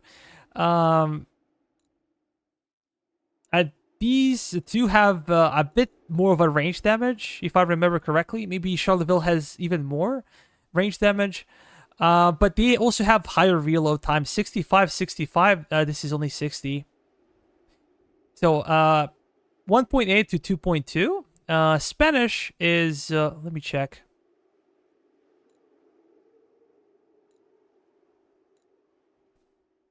Damn it. Spanish is 1.8, 2.4. So the range attack is not so bad. And I think the Charleville is 2.3. Actually,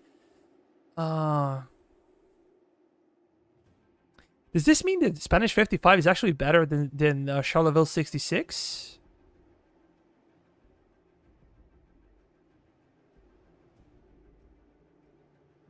Interesting. Really, really interesting.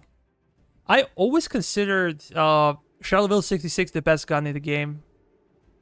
Of course, there are better guns. They're like Charleville 76, I believe. And there is also Brown Bess 79, I believe. But you cannot really manufacture them. You can only get them through some kind of events. So, yeah.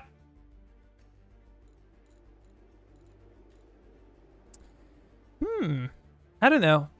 One of the primary concerns is that I will have to do that manually for every single company in the entire map.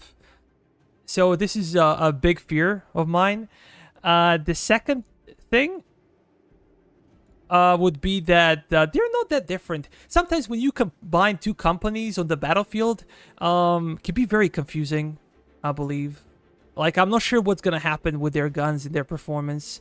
If they don't have the same guns, I don't know. So these are my concerns, basically.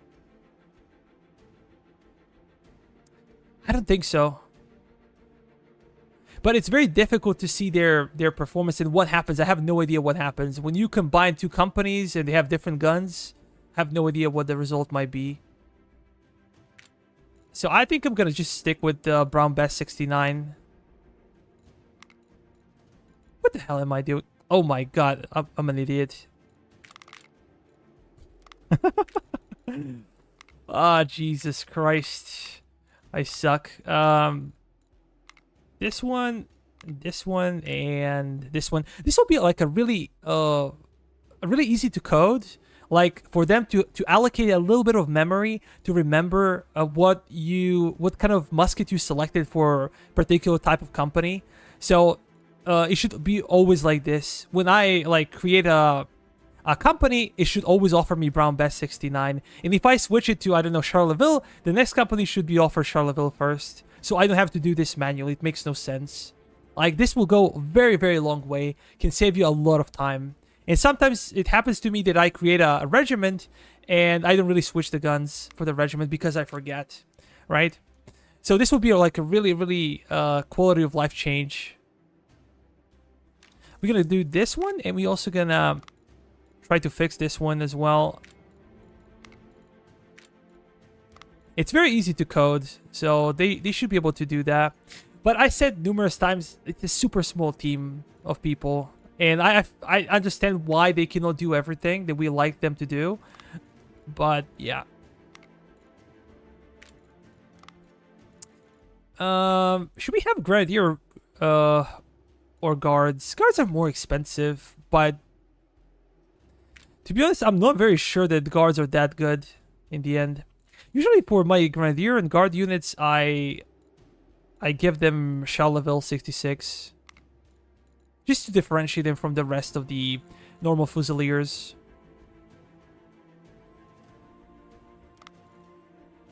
Let me just close the window for a second.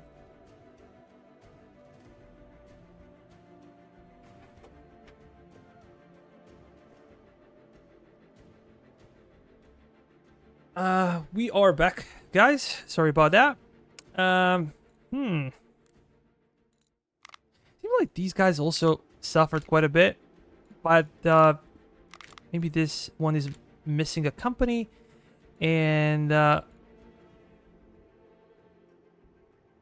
should we change something? We also, we don't actually need to have every single Grenadier, or I think this is okay just as it is. Oh, any tips on taking forts without heavy casualties? Yeah, bring overwhelming forces. If you can, bring better guns, particularly mortars. Try to research mortars first. Also, if we talk about, like, I'm gonna again stop. If we talk about northern forts, like if we talk about Saratoga, Ticonderoga, Fort Frederick, you're not gonna have advanced guns at this point in time just because how research works. It's impossible. What you can do is to surround the fort. Like, surround it from all the sides, bring superior forces, and slowly try to grind it down. Because indeed, you know, your enemy soldiers on the palisades and walls of the fort, they're gonna get insane buffs when it comes to like protection and fire accuracy. But you can bring like multiple companies. They can only bring one company on that side. You can bring like 3 or 4 companies to fire at them simultaneously. But try not to charge. If you charge onto them, they're gonna be insanely strong. So try to fight them without charging in. And even though they have maybe better guns that your guys do and better accuracy, if you can bring like 3 to 4 to 1 type of advantage on a specific part of the fort, you can slowly grind them down as well. So usually forts are easily taken with mortars because mortars have AoE damage, and they can basically hit them regardless of the fortification protections. So I would usually recommend having mortars in general in your armies. They are definitely better than howitzers or 12-pounders. So these guys gonna attrition a lot. I completely forgot about them. I'm gonna send them to where actually? We need to check garrison size. I need to send them to Philly, or maybe not even Philly. We can send them to Morristown. And actually, all of you guys can go there.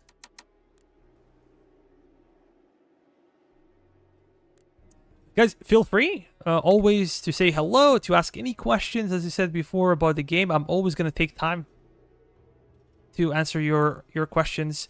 I think that we're going to go for Cowpen now. I think the time is right. We might even fight some natives, so you guys can see how it looks like to fight large native armies, and I don't even know how to fight them properly, so yeah.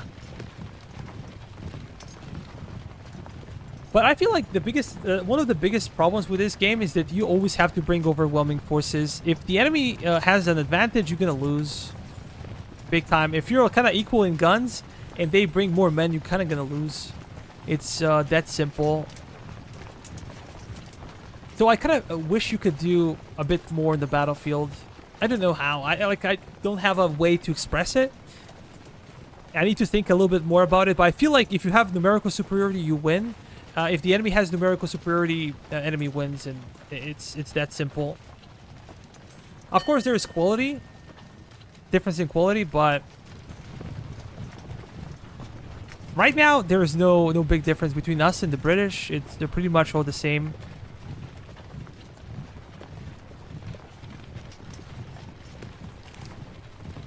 And we're in August.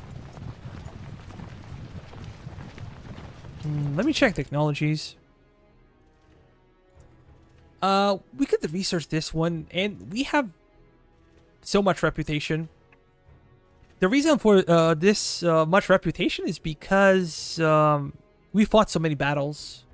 Like, we had invasion after invasion after invasion, and we won so many battles that our reputation is so damn high.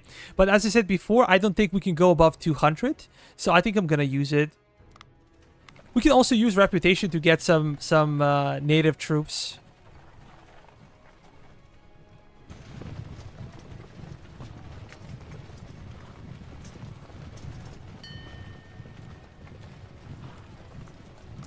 Interestingly enough, we need to employ garrison.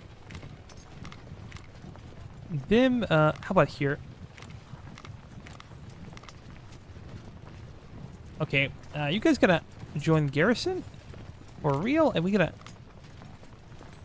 what do you guys like when it comes to perks?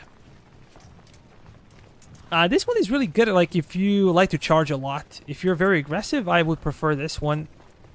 But I think that firearms and reload speed is very important. Plus, you get 5+ efficiency. This one is about spotting and accuracy, so it could also be good. I think they're all good in their own way, but this one gives you efficiency. And spotting, it's not that important, I believe.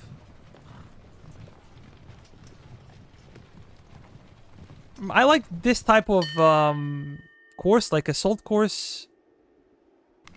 When it comes to when it comes to cavalry, I like it more. Reload speed for basic troops, marksman training for skirmishers or riflemen. Let's go with this one, marksman training, because we have our skirmisher companies there. And as I said, I really like skirmishers. American skirmishers are so good if you give them proper rifles. If you give them muskets, they suck.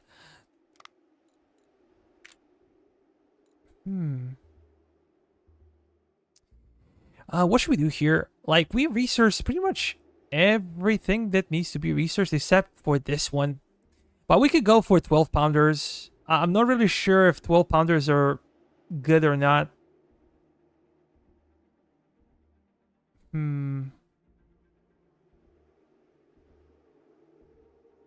I never recommend researching 4-pounders. I really, really dislike them. I don't think they're that better than 3-pounders that you can already research from the get-go. You can already produce from the get-go. So I don't feel like wasting any time, especially not now in this type of time of campaign. But maybe 12-pounders could be interesting just to compare them with like 8-inch howitzers and maybe see that. But I think we're going to go for advances in gunpowder because this will give us more fortification penetration, and this will lower down mining costs by 5%. And mining costs in this game can be very high. We have a lot of mines. So let me check if we can see... Well, we cannot see mining costs because it's Tuesday. We're going to have to wait for the end of the week, I think, to see the full stats. And can we do anything else with our research? We could get 2 additional naval officers. I think I'm going to wait one more turn so we can actually unlock this one. And then we're going to go for naval officers. And we also need to check on our navy here. It will take forever for these guys to recover. Because weekly maintenance. But I suck so much with the Navy. I need to spend more time with the Navy for sure. If I'm gonna play my campaign on hard, I need to prepare a little bit better. Because I suck so much. Sails, armor, structure. But one thing I know, the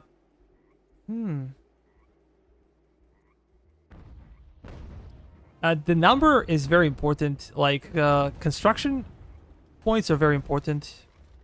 Oh, you can also see, like, timers here. 73 turns? Is this a joke?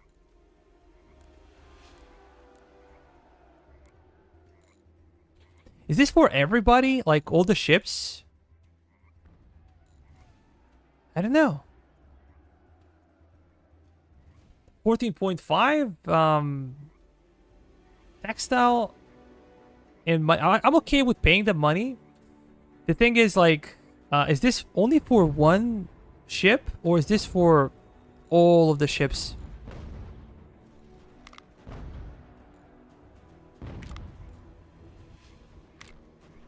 How do we see that? I don't know. Can we actually do something with these guys? But I'm curious, can we give them bigger guns? Like, we have, I think 18 pounders, right? Let me check. You guys, if you know something about the Navy, please let me know. Because, as I said, I never played the Navy. I did it for a subscriber. Like, somebody asked me to make a Navy, and I did. Less than 3 months building time would be fantastical in real life for that period. Unless you were talking about a pretty small ship. Yeah, I think that their ship construction, especially, like, I don't think the Americans had, like, dry docks and everything at this time period. I might be wrong, but I don't think Americans had any serious naval production during the war, or could afford it in the end.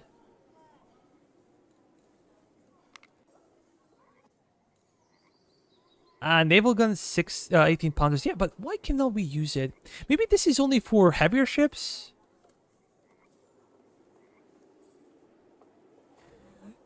Yeah, then, but it's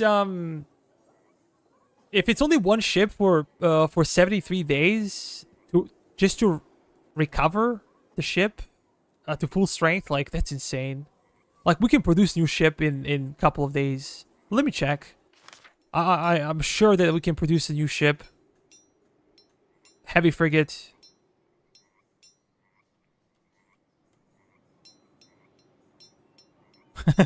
Before you go to sea again, you need to learn. Not if I auto-resolve that fight. Not if I auto-resolve. Let me check. We only have 6 ships in the stock. What if we actually get those guys down in the south? And next time we see an invasion, we can try to intercept the invasion. I think we can pay for it, especially considering that we have we've been gaining money recently since we stopped construction of pretty much everything. I think that we can afford it.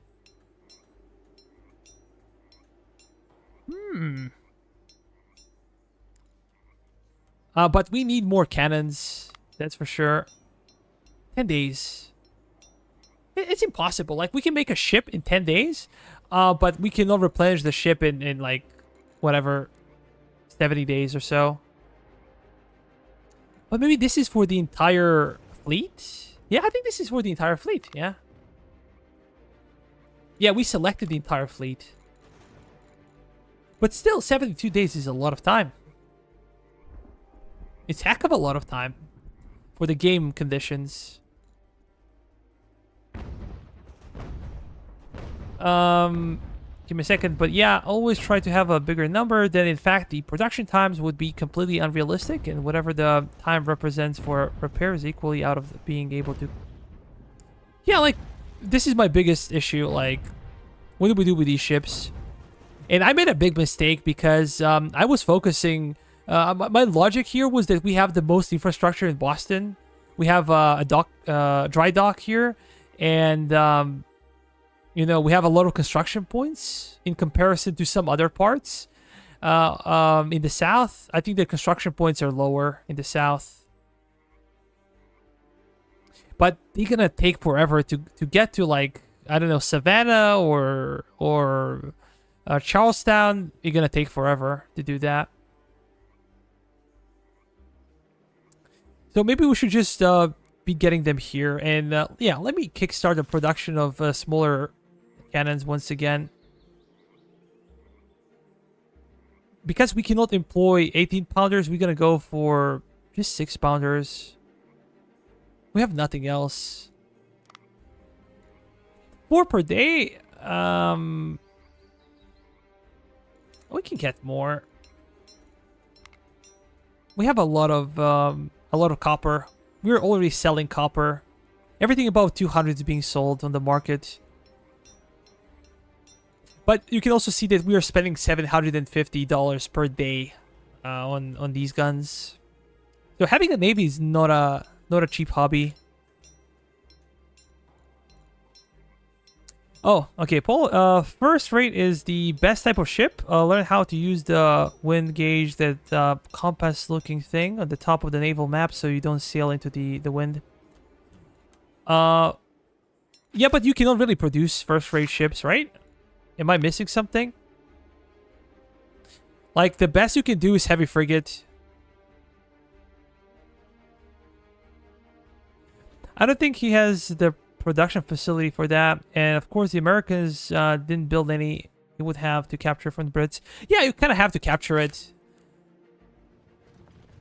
I'm not saying it's impossible. We can capture something like that. Oh my god. What is happening in Augusta? We have to intervene there. Where's our cav?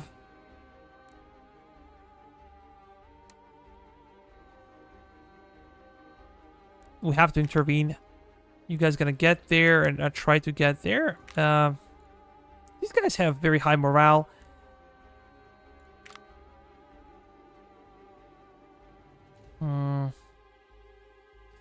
With Chris, I'm gonna go for this one. Just gonna mix it up a little bit, I think. But let me check. We had somebody on the stream, XD Gamers.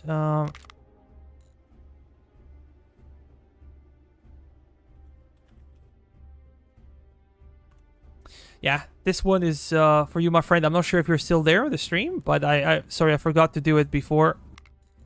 We can also do some construction in these settlements. I got distracted big time.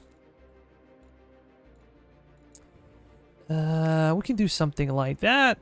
Unionville also needs garrison. So we should be shifting some of our forces.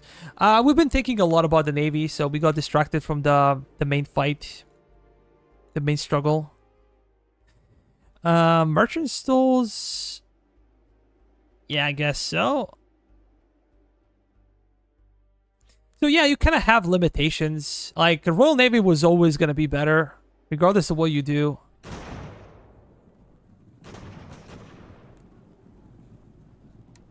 And we're going to bring these guys. They're going to take control of Unionville and Cowpens.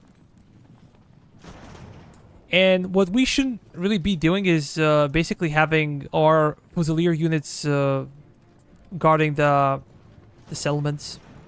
It should be the job for militia. We can send these guys, though. Let me check. Revelation of espionage at the Valley Forge led to the internal strife within the Continental Army, compromising trust and cohesion among Patriot forces. This will be government efficiency for 90 days. Let me check government state at this time. Colonies management.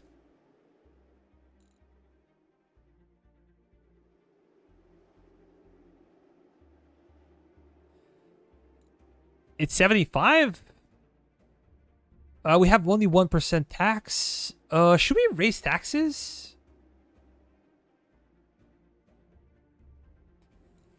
I think we have enough loyalty to raise taxes. So it would definitely be interesting to see if something like that happens.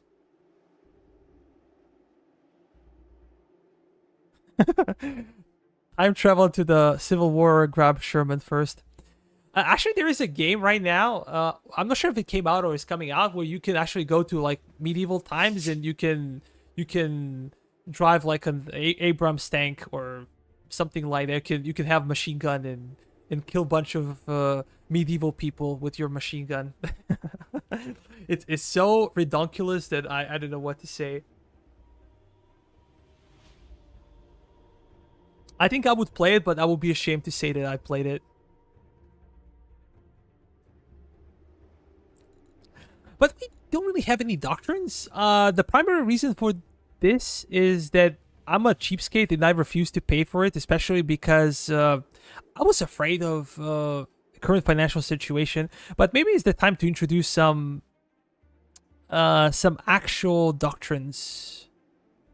Maybe a loyalty doctrine would be good in Georgia, because Georgia traditionally was supporting British, and I think that our loyalty would be very low in Georgia.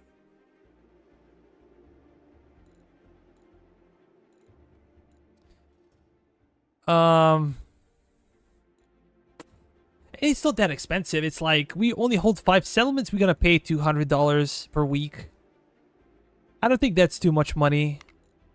And South Carolina, I think we're gonna be much higher. Again, it's not that bad. I think we should do that. East Florida. How about here? Oh yeah, we're gonna do this one. We're gonna beef up our Yemenes. Seminoles. I'm trying to pronounce it with a Spanish accent, but I cannot.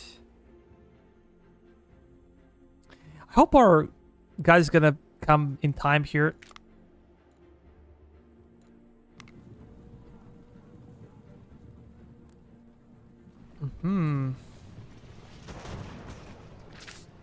Should we keep pushing? Yeah, let's continue pushing. We're gonna get those guys out. And actually I'm gonna use only one brigade. These guys can actually stay back. And we might see a proper fight here if we only use one brigade.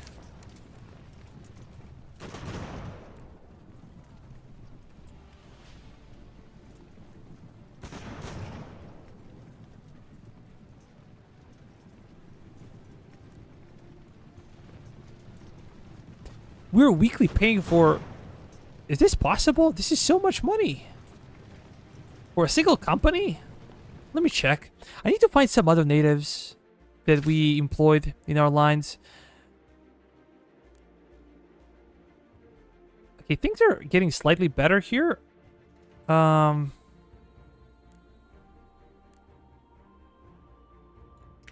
gonna pay for this upgrade. How about here? How much are we paying for this?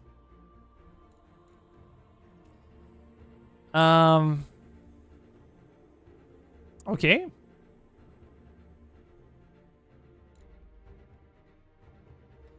Enemies are located near the city, but I cannot see any enemies. These are our friendly tribes. I don't think that they're considered enemies. Maybe these guys are.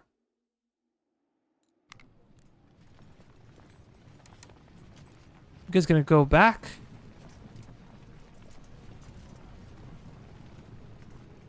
Yeah, but this is very expensive, if we're being honest. They're good units, but you cannot really replenish them correctly. As I said before, if you lose company, that's it. It's gone. We should also keep an eye on other forts. These are the forts that used to belong to the British. But I don't think the British are at war with Oh, no, no. Actually, these are the forts that used to belong to us.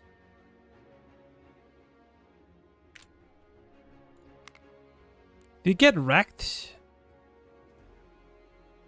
I don't think so. For Augustine. That's interesting.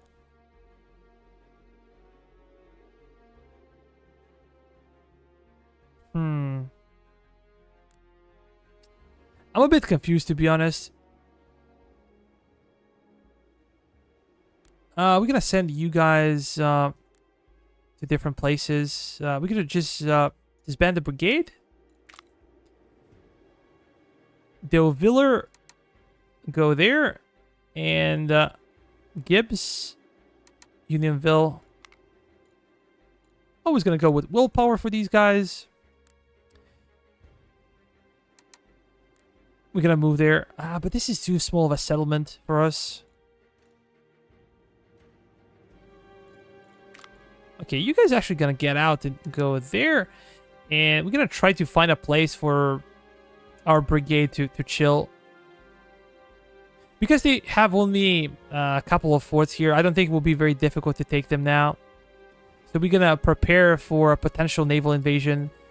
We need to find a place like Charlestown. I think that Charlestown would be okay.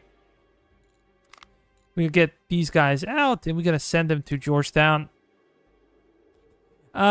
Is Lachen McCullish in this game? Actually, I do not know. This is the first time I hear the name. I'm sorry, I'm not super familiar with American history. I'm familiar with more modern American history. With Revolutionary War, I did read something about it. I did watch some videos about it, but I far from it that I'm an expert. So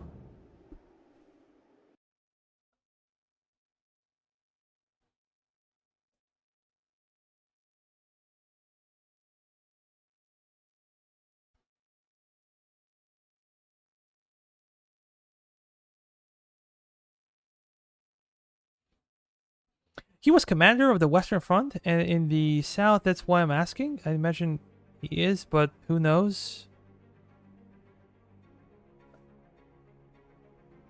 Maybe he's among one of the majors. Yeah, maybe he's like a major in the army, but he's not really a general. I guess he might be in the game. But I'm pretty sure that I haven't seen that name when it comes to... should we actually group these guys up? Yeah, let's do that. Just easier to maneuver. Indeed, we do not have many of them, and maybe this is unnecessary, but...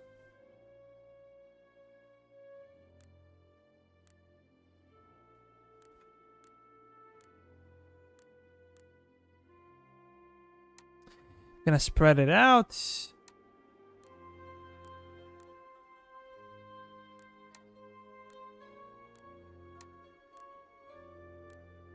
Are these 8-inch howitzers? Let me tell. Yep, 8-inch. 8-inch. As I said before, I'm not very pleased with howitzers. I don't think that they're that good. If you can, I always advise going after mortars. These guys can go there, and maybe we can have some skirmishing. Maybe on this side. Yeah, let's deploy some skirmishers. General Washington, you, my friend, can move there. I'm just hoping that they're not gonna flee. We can have some fun just watching the battle unfold. We just refresh the stream to see if everything is okay.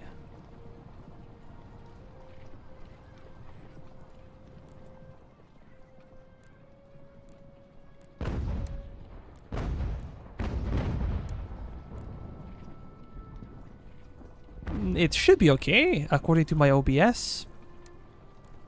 But guys, what do you think about the graphics of the game? What are your impressions? Oh, this was actually a nice nice hit. Directly to our line infantry.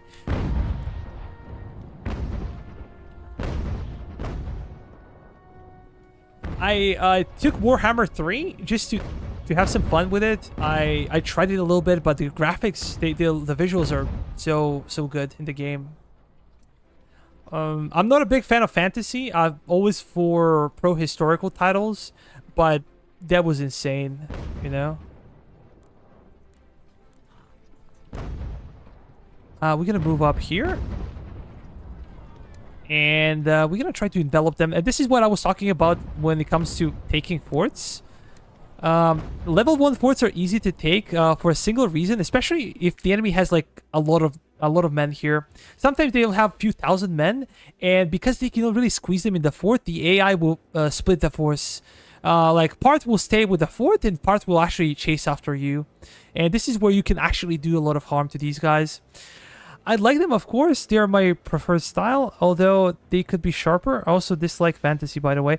Yeah, I'm not a big fan of fantasy. A lot of people are like into board games. The only board game I can play is chess. And I used to play like Monopoly or Risk as a kid, but I don't like luck-based games. Warhammer is not a luck-based game. Total War Warhammer, at least. But there's something cringy about it. I played the second Warhammer for about, I don't know, like, can we focus on their artillery? I would really like to see them flee. I spent like 200 hours on that Warhammer. But also, I feel like very angry with CA. Like, whatever they did before with Total War games, they messed it up big time. So, I feel like if I'm buying their games right now, I'm supporting what's happening with the company. And I'm really not. So, this is one of the reasons. It's not like, oh my god, these guys are getting wrecked. Maybe it's time to let our artillery do the job. Yeah, this is why. Like, I really have my own beef with Creative Assembly and the creators of Total War. And I feel like they have no competition, so I truly hope that this game will succeed in that sense. Because if this game succeeds, they're gonna have competition. And the time the second Warhammer came out, I quit working directly with CA, although I still did some stuff for Relic with Sega had also bought. Okay, so Relic did Company of Heroes? Relic?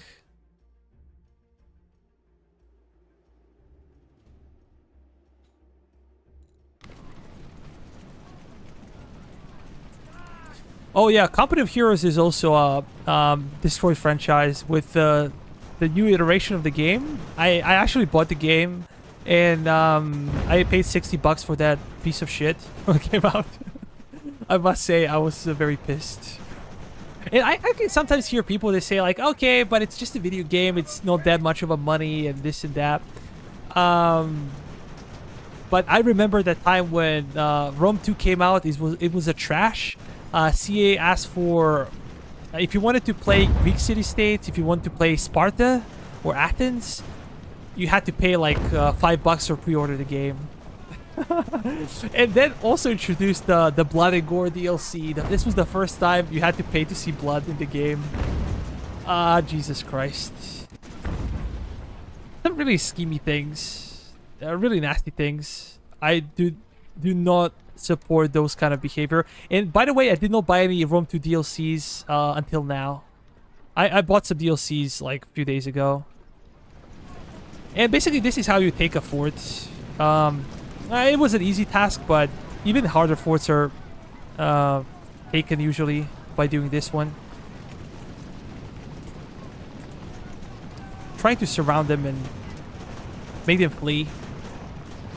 Yeah, my apologies, I have it, and once I quit working... Oh, with Sega entirely, I never picked it up again.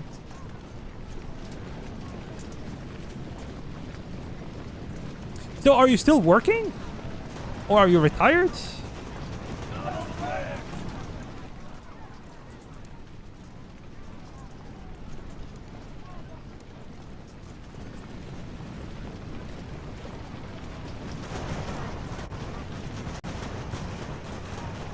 Company of Heroes 3.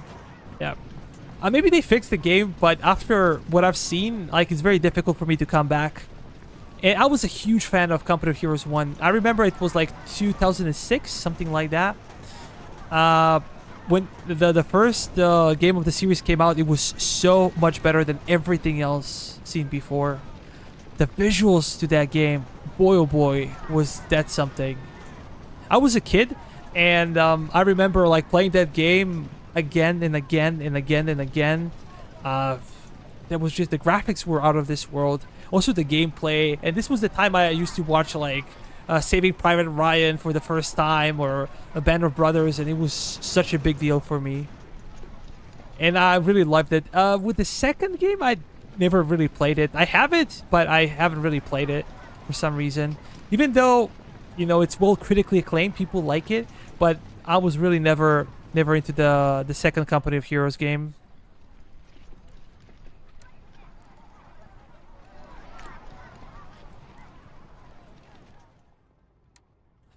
Guys, are you watching any TV series? Are you reading any books these days?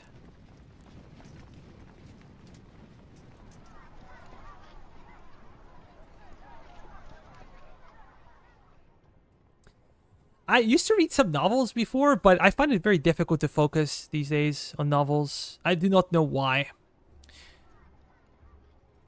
And I usually like to read in English because it's kind of a challenge for me, you know? My English is pretty good, but reading novels can always be challenging. But I like more of a, you know, reading more about economy, politics, those kind of things. Just an interesting read for me. I like history, of course. Yeah. But when it comes to fiction, I find it very difficult to focus on books. The last author I really enjoyed was Kazuo Ishiguro. He's a Japanese author. He was born in Japan, but when he was very young, he moved to UK, to London. And I really enjoyed his books. There are a couple of very interesting films as well made after his books. But these days I find it very difficult to keep my motivation to read. Now I pretty much just help the local council out now to keep me busy. Read a lot too.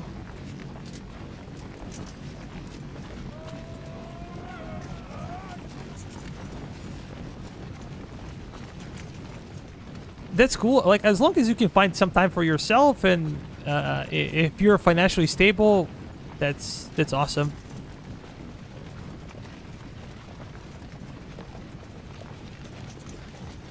Guys, how do you see the elections in the US? I guess it's a big thing for you guys.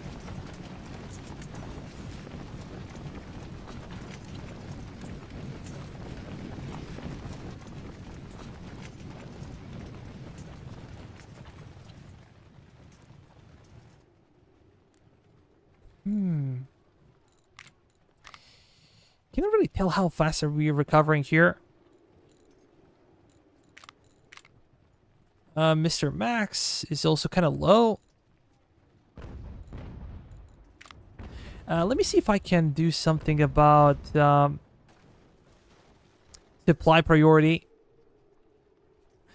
This is also a good time to test some of the things. We're gonna see if because this is kind of a queue, it goes from the left to the right to the bottom.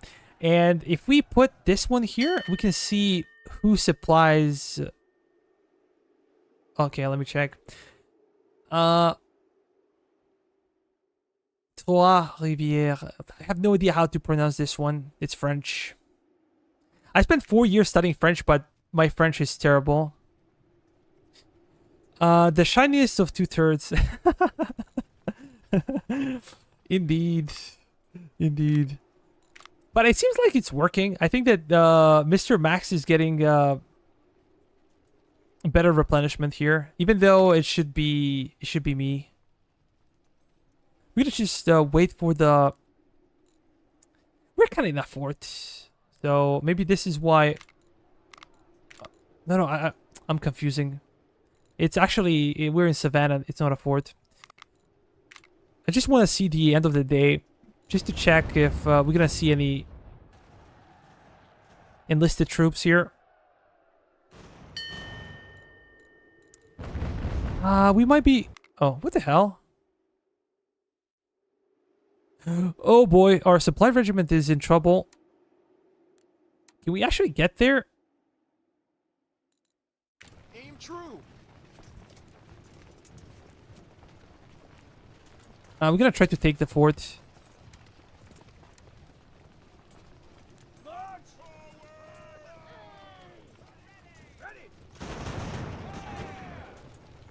Will they break? Let's charge. Flank them. Yeah, they're routing.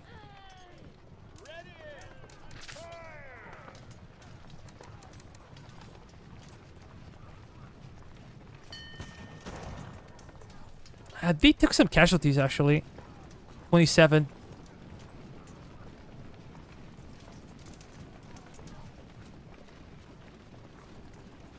Come on, open fire. The good thing is that our campaign kind of slowed down. We are not seeing as many invasions, so we can kind of focus on other things. Is a big thing. Probably not a good subject as the size will be fairly unreasonable. This is actually really good. Really good. We're lowering down our tensions with French and with Spanish. Well, Spanish and British are increasing their tensions. That's good.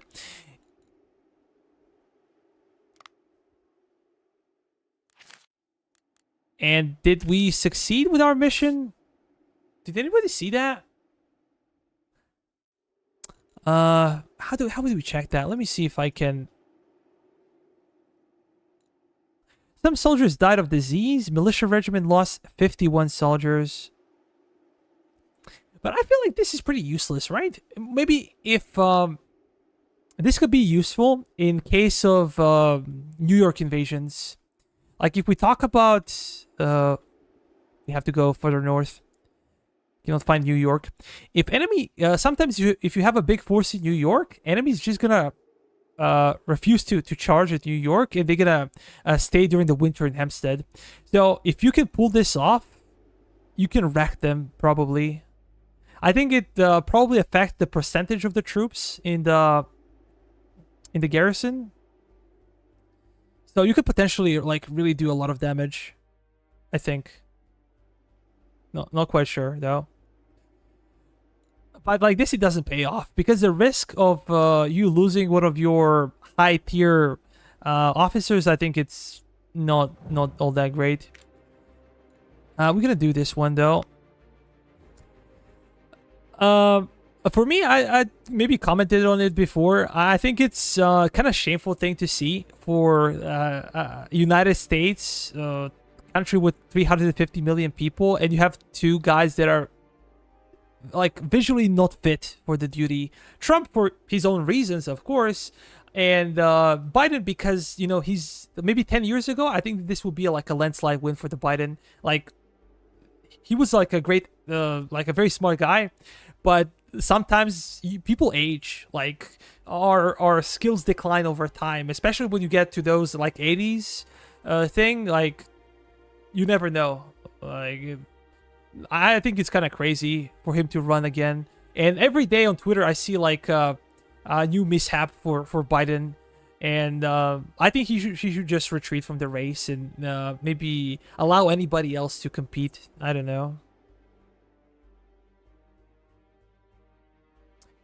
I agree. Like one thing is to talk about age discrimination against people. Well, I've seen people. I remember when I was a university student. I had I was an English teacher for like a Japanese guy that was 97. Like his wife was 95. He was like a nuclear physicist. He worked in Europe, in Austria, in Switzerland. The guy had amazing English, and he's such a smart guy at the age of 97. Like, okay, maybe he had some like a slower speech or something, but his brain was working like a Swiss clock. So the age doesn't have to play a major role. Like Roosevelt was in a wheelchair, and he was not a young guy. You know, he was a sick guy, but his brain was working. Like, you need to have a cognitive test if you want to be suitable for a presidential role. If you want to be, I don't know, a vice president. If you want to be a member of Congress or Senate, like, you need to be able to pass like a basic mental test. I don't care. Like, you can be living in a one of those breeding machines for polio. I don't care, but you kind of have to be fit mentally to do that. So yeah, maybe having a younger president would not be a bad idea in the end. I think this can actually get out. They're not enough. We are over garrisoning. We're gonna have a printing press here.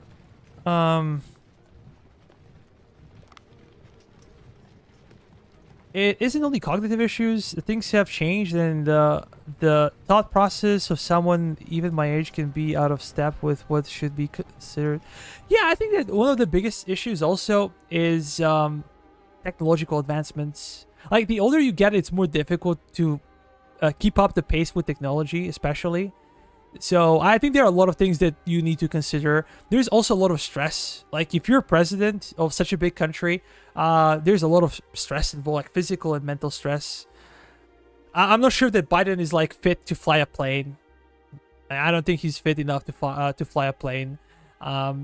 It's stuff like that, and I have no idea like why Democrats decided to run with Biden. I do not know. Okay, maybe you don't like Kamala Harris, and I do not really know much about her, to be honest. But like, you can find another Democrat to run. Why is this an issue? Like, and I also dislike the Republican candidate. I think like you can get a better candidate than Trump. Trump is famous, but you know, he's not for good things. So maybe you want to stay away from that kind of candidate. This is kind of my 2 cents. But in politics, to be honest, the dumbest people vote. Like, it's very easy to convince the dumbest part of our population, and these people are not guilty, but they do vote, and yeah, it's a mess up. Like, recently I was talking with some people here, and for example, we have in Serbia, we have the highest price of diesel fuel, or generally speaking, gasoline, oil prices in Europe. And the only country that has like a higher diesel price is Denmark, at 1 cent difference.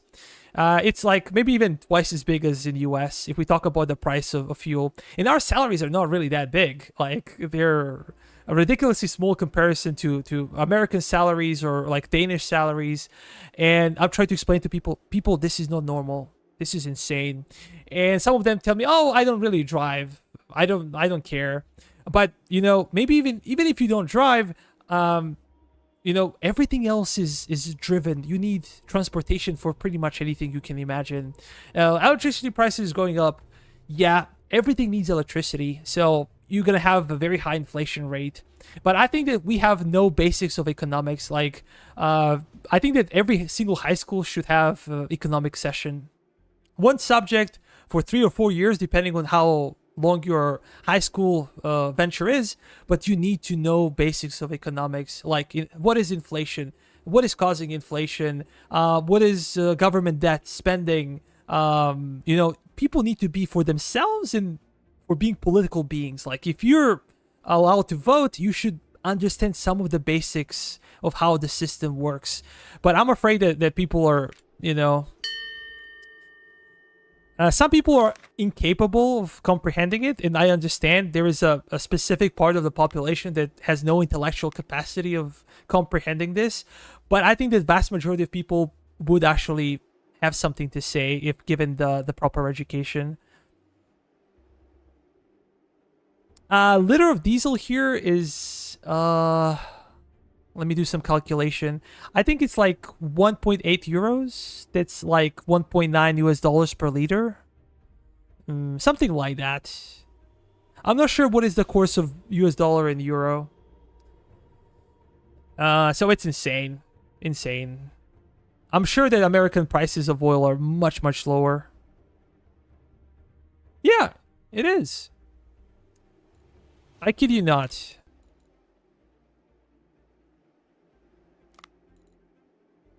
Did I say? Yeah, I forgot about naval officers. Damn it.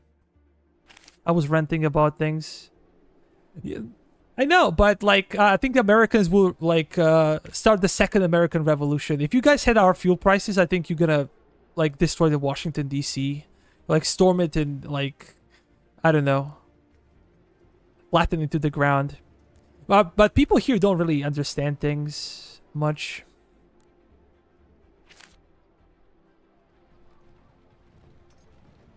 And for example, my parents or generation, they lived in communism.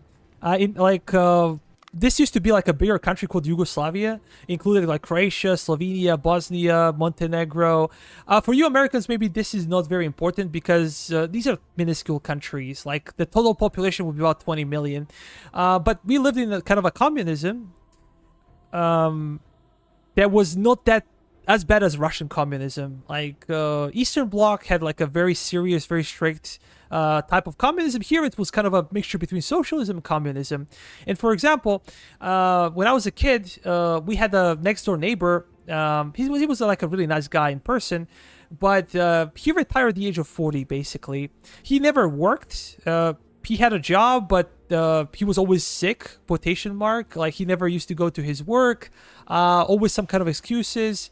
And basically he was laid off at the age of 40. Government paid his salary until the age of 50. He was basically receiving government help, basically full salary from the government. And at the age of 50, he retired. And my dad says, oh, you know, the Tito, it was the ruler of Yugoslavia at that time, and later Milosevic. My dad says, oh, he was a nice guy because our neighbor was able to basically to retire at the age of 40 or 50, you know? And I tried to explain to my dad, because he was able to retire at that age, now you had to wait until 67 to retire because there is no money in the pension fund. It's very simple, and my dad is not a dumb person, but, you know, some people cannot really comprehend things. So this is why I think basics of economics to every single school. Maybe junior high would be too early, but high school, definitely. You need to understand some of the basics for yourself, like how to use credit card or not to use it. What are the interest rates? If you're buying, if you're taking a mortgage, a loan, whatever, you need to have some basic understanding of math and economics. I feel like it's a must. We're gonna actually break this regiment. Let me say, Dim said, gallon, which would be just under 4 liters, would be about 3.5 euros in Arizona. Whoa. I'm moving to Arizona. I know American prices are lower, but yeah, I didn't know they were that lower.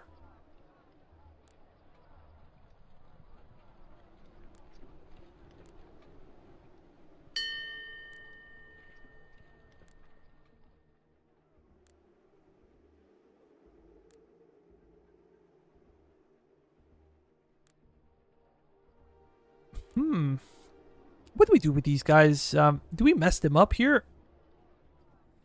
Yeah, I think we should. Do we have any reserves, though?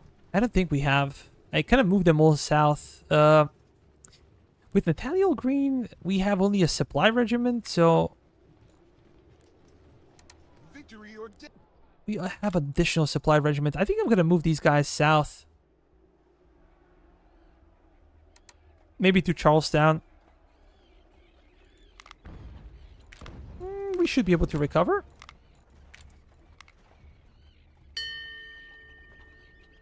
Let's do this one.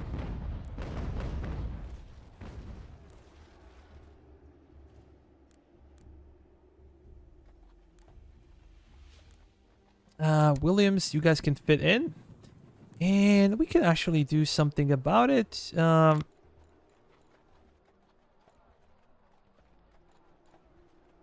Let's increase number of recruits.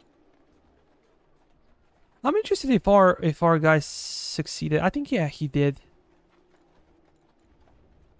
Because we received the notification. So I think this is Holmes.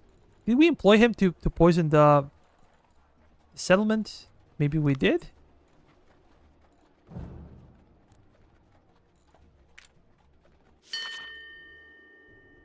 Alliance. So we can expect additional war. Let me check. War relations. Yeah, we can expect to get into war with those guys again. Let me check. This one, printing press and merchant store. How about provisions? I haven't checked on provisions for like quite a long time. 21,000. Wow, we have so much. I don't know what to do with provisions. Should we sell some of them?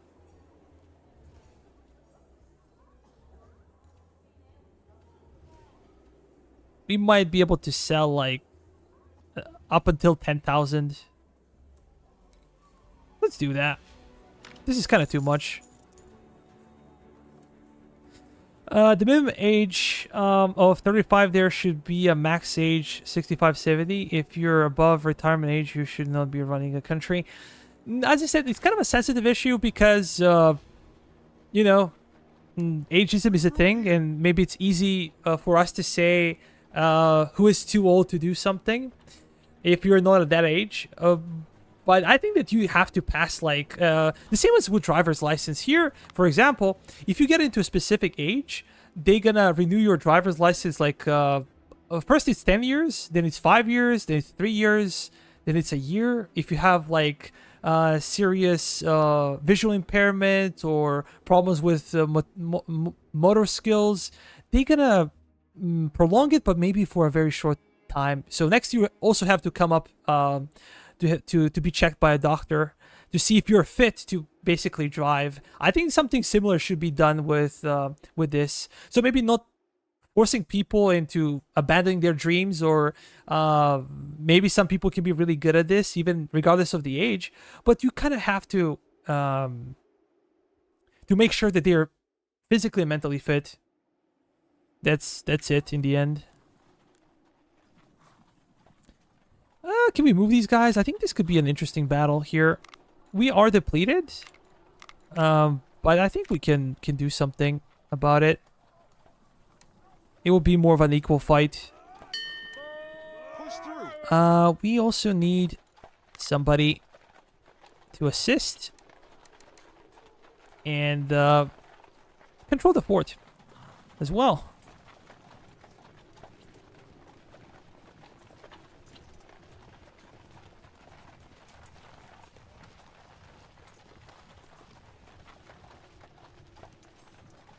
Oh, cool. We got actually a couple of subscribers.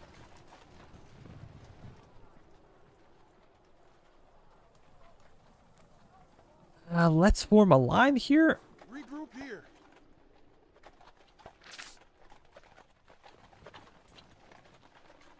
And I could bring a bigger force, but I don't really want to do that, to be honest. I just want to fight properly, and I hope that these guys are going to stay and fight so we can have some fun.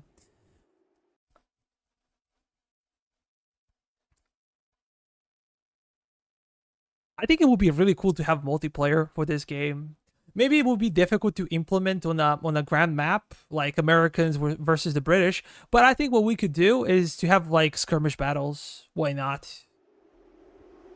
With like a couple of players, like 4 players, I think that would be awesome. That would be this will increase the value of this game quite a bit. Don't forget to hit the thumbs up button. Yeah. Let me check here. They're classical 6-pounders, or maybe even 12-pounders. I'm not sure. At some point in time, they kind of switch. And I think that in the previous campaigns, I've seen like British use mortars. Paul has a question. What would happen if you increased privateers in the Navy? How do you mean privateers? I think that privateers are like just an event. But do not quote me on this. Like I'm a big noob when it comes to Navy. I think that like privateering is something that kind of happens passively. Like you get rewarded ships passively. You can privateer by yourself but like yeah, I think that privateering cannot be controlled.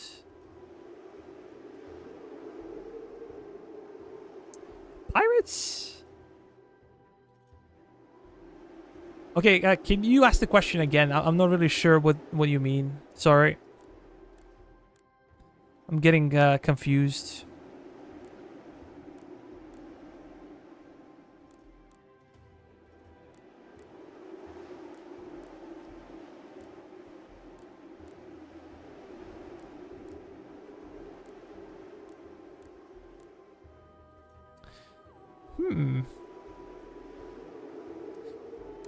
These are our guys. We're gonna put our mortars as close as possible to these guys. And we're gonna form our line infantry there. We're gonna have these guys on the flanks. And the battle can start. Let's move up. And we also gonna move our line infantry to cover for our artillery. Yeah, Paul, if you could reform the question or reformulate the question, I would appreciate it. Because I think that if we talk about privateers, you don't really control privateers. It's basically the AI itself. Sometimes you can see some small ships, and these are basically pirates or privateers on the grand map, but you don't really have a control over them. And I have no idea if you can do something to increase it.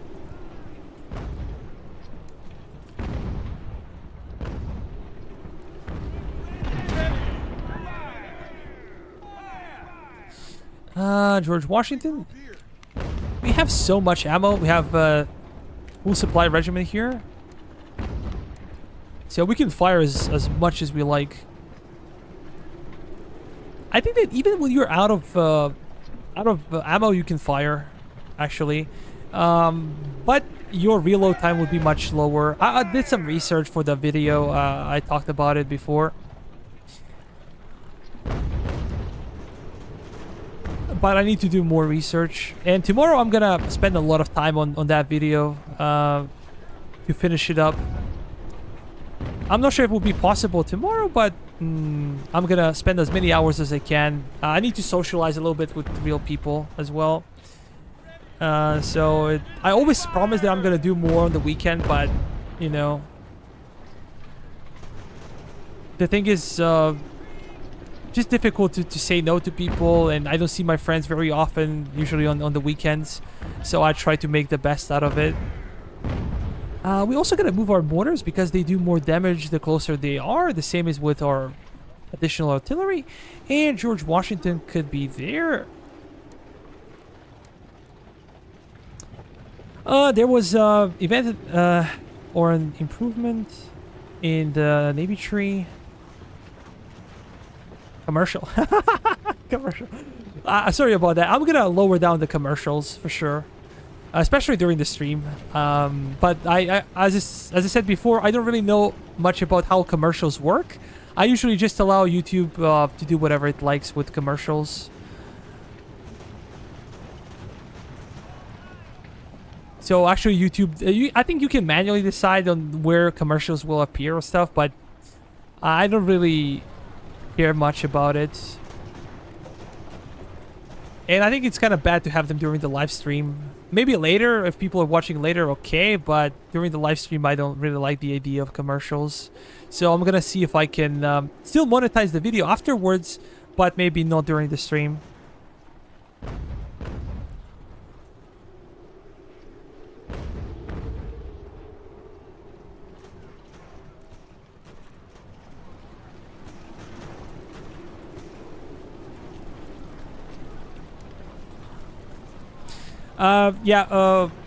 Paul, I'm not sure if you heard me or not, but I said that I did not really understand your question really well. I'm not sure if I answered your question, to be honest. There was an ad, and also we talked about some other stuff, so I apologize, but I did not forget your question. I could pay YouTube, not too much commercials.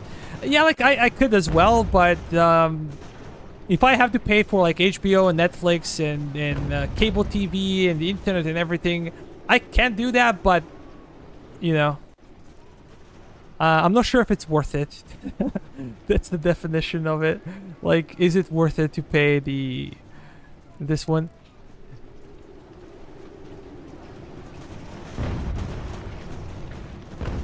I think we should engage these guys. We might get forced back. It's a smarter thing to wait for them to get destroyed by our artillery. The problem is that we only have one mortar battery, and mortars are really good when it comes to forts. As I said before, you should be usually going for the center of the mass here.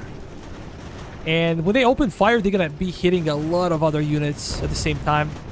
And as I said multiple times before, mortars scare the living shit out of the cavalry and infantry. So I'm a mortar guy big time. Especially if you can get like 13-inch mortars. They're really good. These guys did less damage than our mortars, but what if we actually try to target some of those guys manually? So let's go for bigger units and see if they can increase their damage output.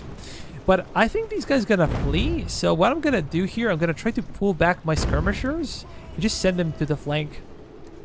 Or behind the fort. We want to catch up these guys and destroy them before they manage to flee properly.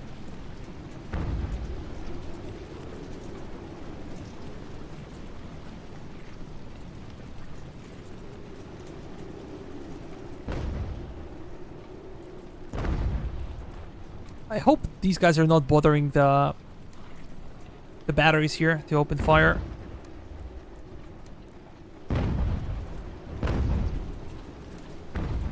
So guys, as I said, we can have an event. It will be 9 p.m. Central European time.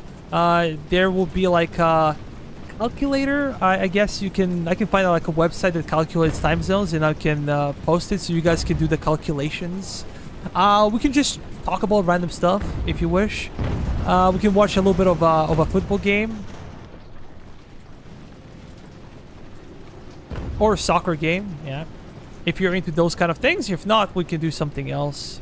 Actually, I think that tonight now is the time when Serbia and US are playing basketball. It's a preparation game for the Olympics. But there is no... It's kind of a private game behind the closed doors, I think. I don't think there's a live stream to it. US team is very scary. Like, when it comes to World Cup, US doesn't care. But when it comes to actual... Look at that friendly fire here. Mortar hit here. Oh my god. As I said, like, US doesn't really care much about the World Cup, but the Olympics are much more serious deal for the US.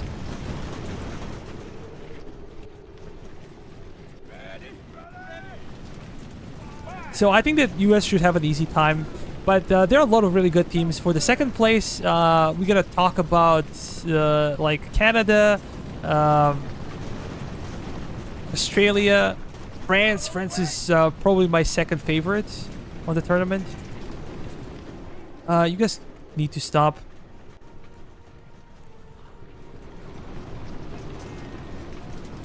I'm friendly. Fire.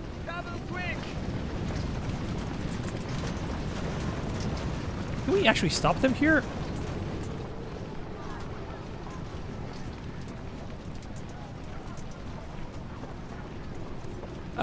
Dim, you told that your wife is Brazilian, so have you ever been to Brazil?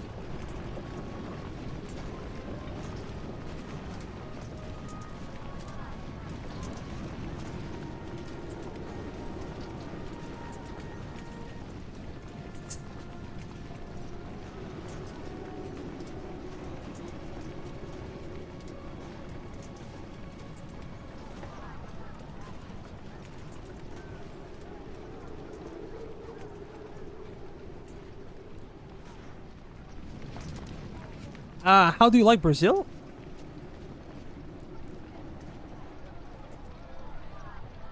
be honest, I do not know too much about Brazil. I know some of the basics of geography. People say it's like really not a safe country if you live in a big city. But I think it's a common theme for a lot of South American countries, unfortunately.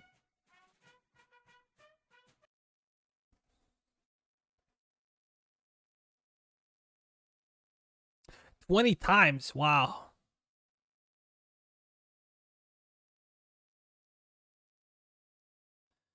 That's a lot. So you're like native Brazilian by this time.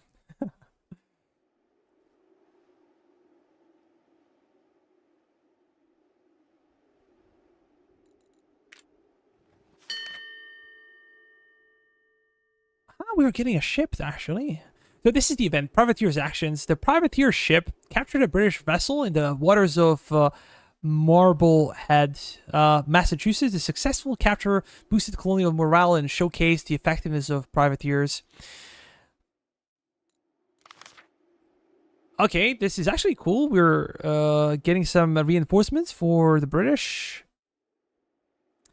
Faced with a threat of colonial army invasion, British officials in the frontier issue a call for loyalists to join their ranks. In response, a significant number of loyalists, volunteers, and militia units rallied to the British cause, bolstering the defenses of area. So, it is like that.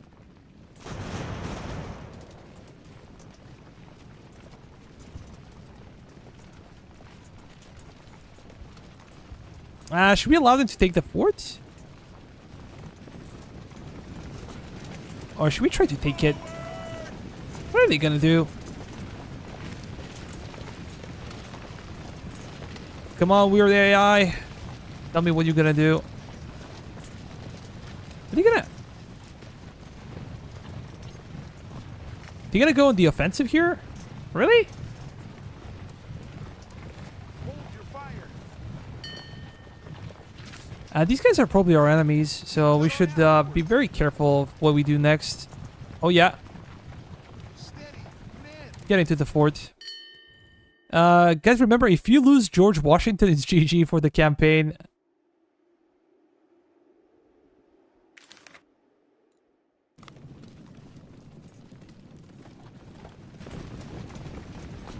Let me check. Dim wrote something. Oh, so she's from Rio, and I would say it's similar to the US. To be honest, if you don't know what you're doing in New York, I would not suggest you go. I feel just as safe there as here. Unless we are talking about driving downtown at night. So, coming from Eastern Europe, like here, we don't really have those kind of issues. Like, we have corruption, we have those kind of things, but you can go in the middle of the city, like Belgrade here, or like whatever, in the middle of the night, without knowing anything whatsoever, and nobody gonna touch you. Like, there's no way you're gonna get mugged or robbed or even looked upon in a bad way. So, in that sense, we don't have those kind of problems here. We do have problems, as I said, but no those kind of problems. But I think, like, in Western Europe is something more similar to US. I speak with a lot of like Spanish people every day, and they complain about like increasing crime rates in like Barcelona, in Madrid, like in Paris as well. Like, people complain a lot about those kind of things not being safe anymore. You know, some people put a lot of pressure on immigration. There are a lot of reasons for lack of safety, but when it comes to guns, Europe is very strict, actually. Well, most European countries are. I think maybe there are exceptions when it comes to like Sweden or Norway or Switzerland. There are countries with more liberal gun laws, but in countries like mine, it's more difficult to get a gun. We actually had the 2 mass shootings, one school shooting last year, and even our already rigid laws when it comes to guns, they got stricter nowadays. So when it comes to gun violence, it's very, very rare to see, and usually happens only between criminals. And we talk about like really, really big gangs out of the sight of the civilians. So we don't really have that kind of fear here. And it's kind of awkward for me to see it in the more developed countries. For people to fear for their safety if they go to like a bigger city sometimes. I am a very fluent BR Portuguese speaker, and we are highly likely to buy a retirement beach house somewhere out in the middle of nowhere. I think that's a great idea. You can chill. You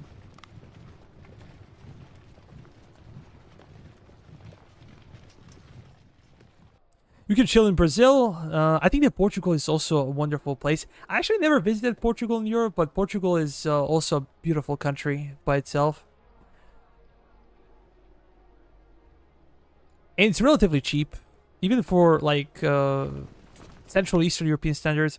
I feel like both crime in general and gun violence specifically are much lower in places where gun control laws are not at the mercy of wealthy gun lobby. Like, I see, like, we have a Serbian gun manufacturer. It's called Zastava. And I see sometimes their, like, commercials on YouTube for some reason.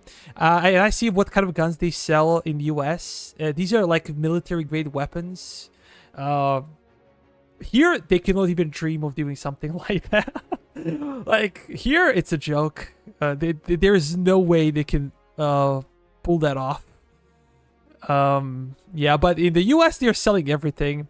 And like, I understand that there are people that are pro and con when it comes to weapons. For me, I'm against it. I think that weapons are you can have maybe hunting rifle. That's okay.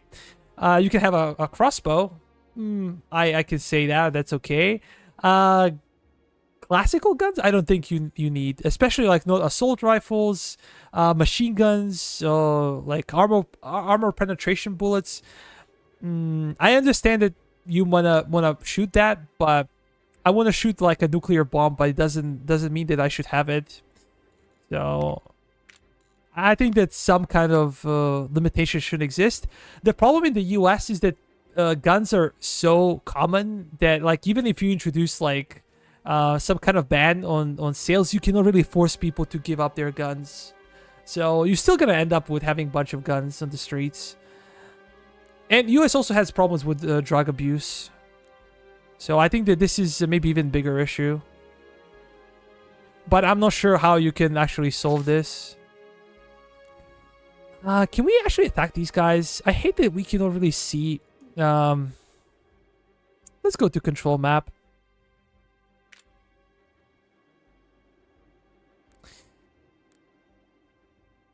I want to see who controls this area.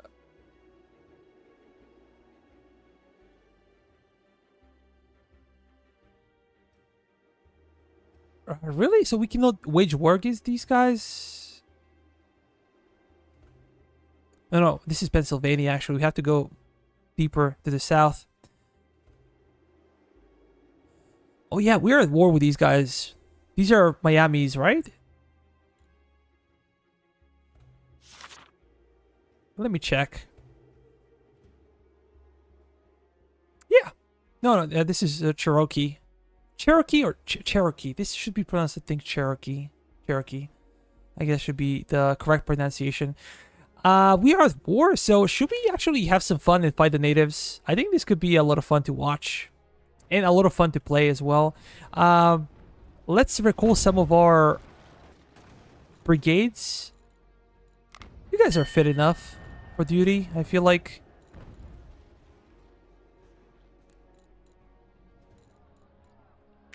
And I think I'm gonna build a military base here.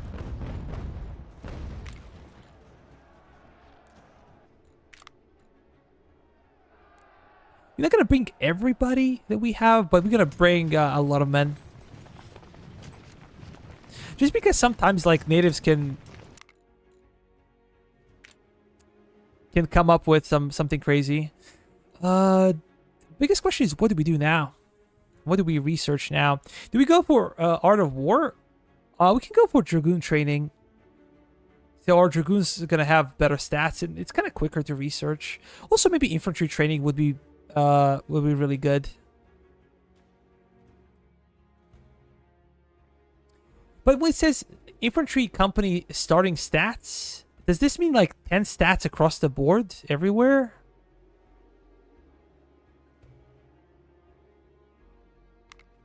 Oh, thanks, Paul. Let me check. So if we go to stats of a unit here, does this mean that like only efficiency will increase or all the stats will increase? This is a huge buff then. If you get like plus 10 everywhere, this is a sizable buff.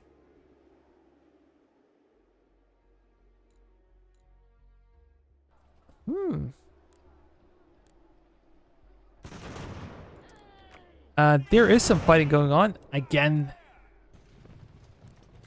They are going after the fort, and we're gonna use our native allies to solve the issue. I feel like, yeah, if this is a buff, oh, it just as we started to move to the west, like they're sending reinforcements.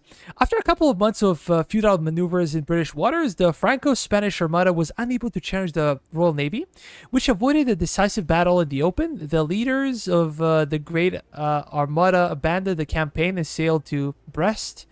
This will allow Britain to redirect its fleet and troops to colonies again. Yay! We're fucked. Yay! So this is the warning for the second invasion. This is direct invasion, and we're gonna get another invasion again. So maybe it's the time to actually go back to Savannah and go back to Fort King George. I'm thinking about employing more regiments. These guys are overcrowding this. You can get out. Let's get another regiment in Georgetown. I don't feel like we need more cav.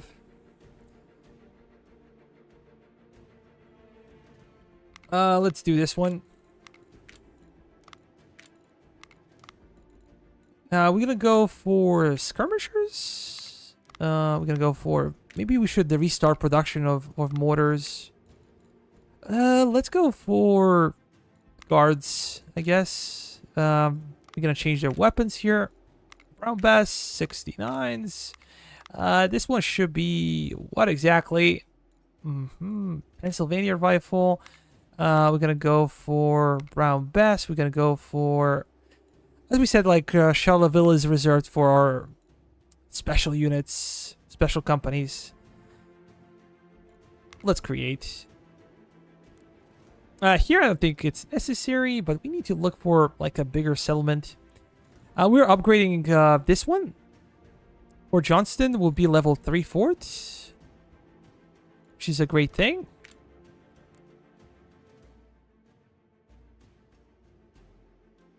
Should we shift some of these troops down south?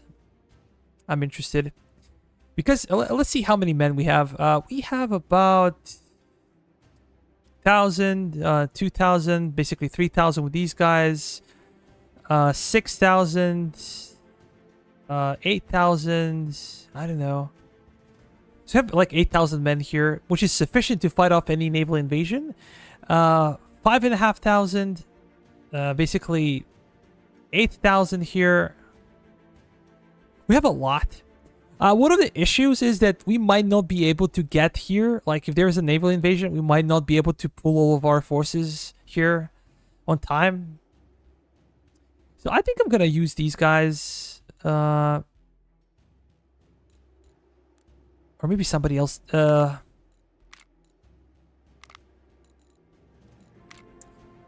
Actually, you guys can go south, just to reinforce some of the coastal area, so we can have some extra men to fight to the west, I guess.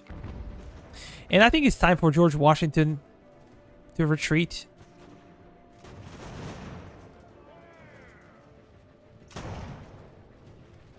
Okay, we gotta reinforce this fort. There's no way they can take it.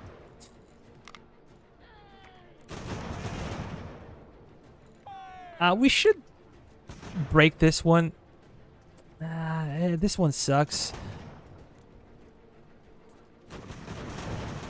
We also should bring the entire brigade of cavalry.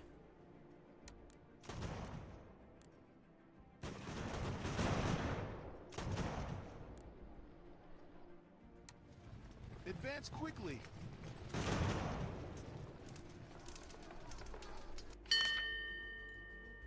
Let me check.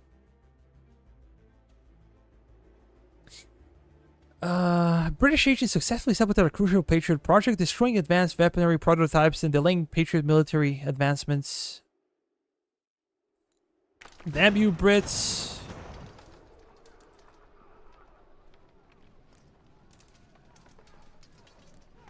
Is this a melee that I hear?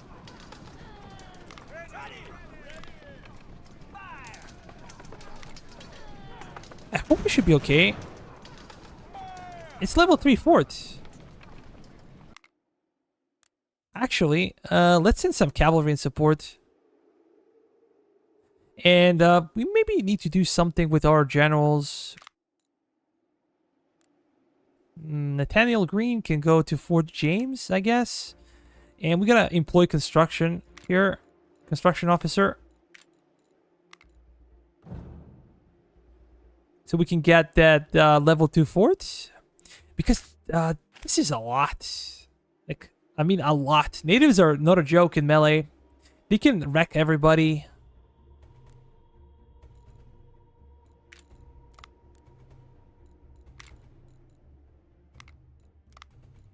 We're gonna do something with our forts.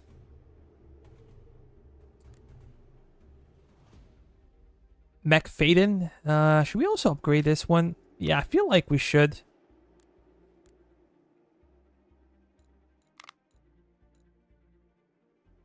Nothing to destroy. Yeah, let's do those kind of things. This is level 1 fort, so we also gonna upgrade it. Maybe it's not a frontal fort, so might not be as necessary. I feel like this one is level 3.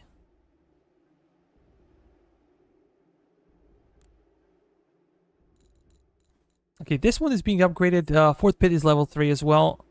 This should give us more buffs. Damn it.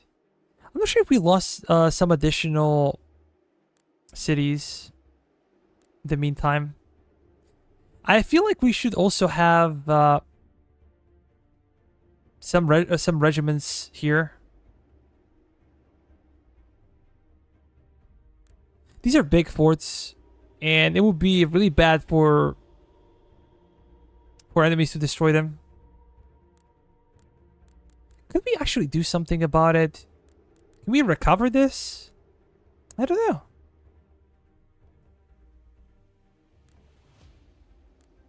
I can see that I'm paying for construction, but there is nothing to construct. Maybe we need some men in Quebec. We have a lot of forces in Montreal.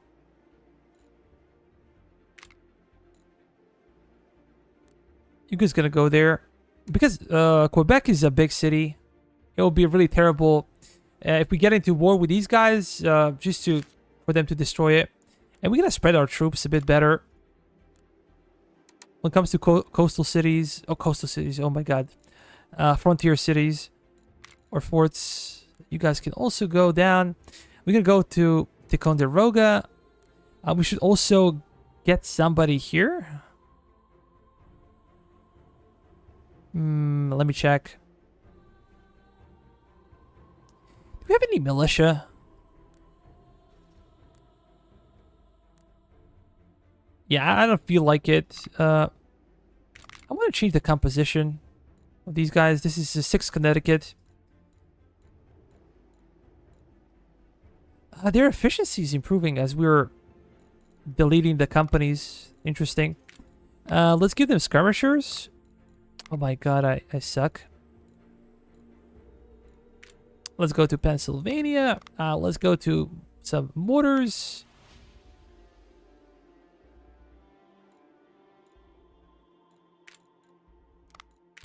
And we gotta give them guards.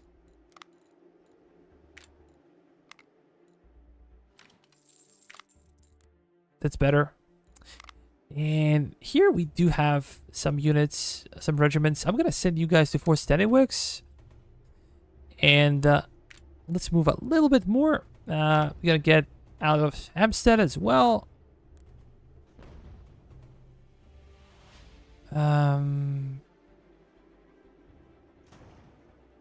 Fort Laval or Limon. Limon should also be covered.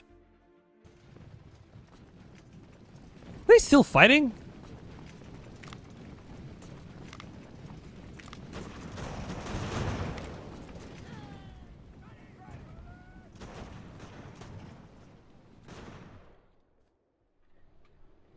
This is not a major force. So I think we should be able to deal with them. You guys gonna get out. Just want to see what they're coming. Seems like it's Savannah.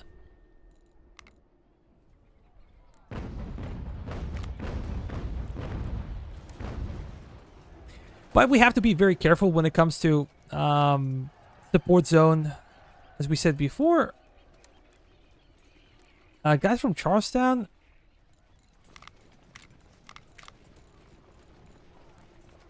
Yeah, those guys can also get out.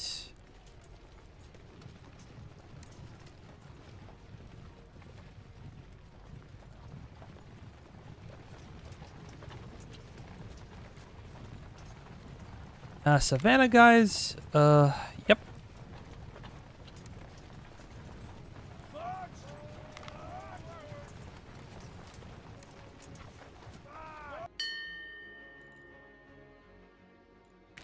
We're not gonna pay for that.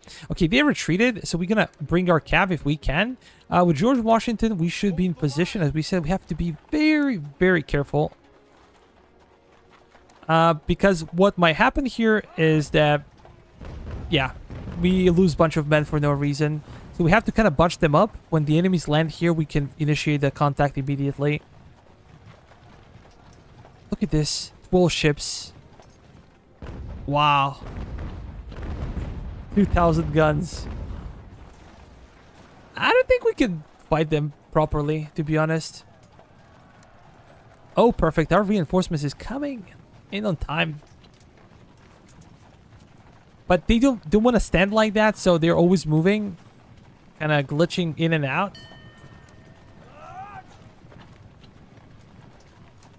Keep moving. I want to kill the British here. Let's slow down. They're gonna flee, but it doesn't matter. We're gonna destroy them here, and then we're gonna try to take the last fort they have. I think it's in Georgia. I forgot the name. So we're gonna focus on that fort before they can send those additional invasions.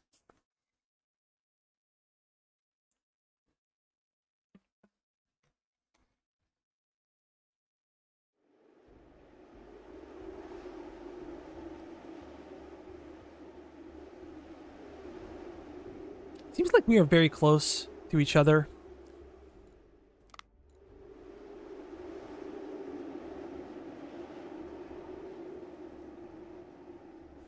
British have a good force, but they're just gonna run. I'm pretty sure. And this is what we need to kind of reorganize. You guys gonna go to the right flank, so we're gonna press like Shift 1.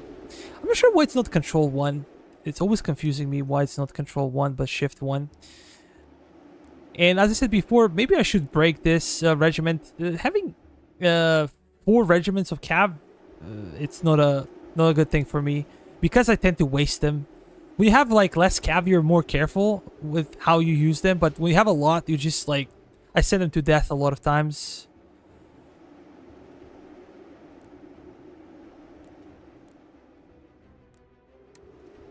Yep, we are very, very close. This is usually not the case. Because the more troops you have on the battlefield, the bigger the map will be. I'm not quite sure exactly why we're so close. Maybe because we're so close on the map.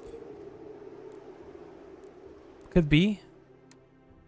I'm gonna bring double the companies here just to protect our mortars. And we're gonna bring all of these guys if we can.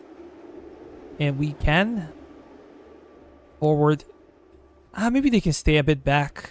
Because we're gonna lose a lot of our artillery. If we put them very close to the enemy, they're gonna rout eventually. Because yes, they're gonna kill a lot of enemies, but we're gonna win this battle even without it. So, just gonna make sure that we can fire from the safe distance. And also, this is why mortars are better, because for howitzers and field guns to do some serious damage, what you need to do is basically have them very close to the enemy, in front of your infantry for canister rounds or whatever you like to call them. But with mortars, they can do more damage if the enemies are closer, but they can do that damage from a safe distance behind your own lines. So this is a huge difference between them. I'm just gonna stop there, and I'm not sure why I'm doing this, because they're gonna flee probably anyway as soon as the battle starts. But okay, I just like to line up my troops, to be honest. There is no specific reason. I like when everything is neat and nice. Let's start, and we're gonna slow it down. We're gonna send those guys away to the flanks, and we're gonna do the same with skirmishers. I think the skirmishers and cav are a really good combination.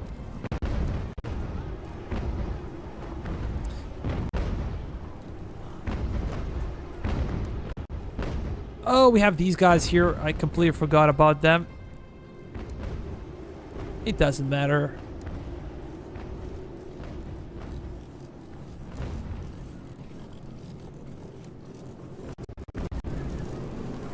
Are they trying to retreat or something? No, they're repositioning.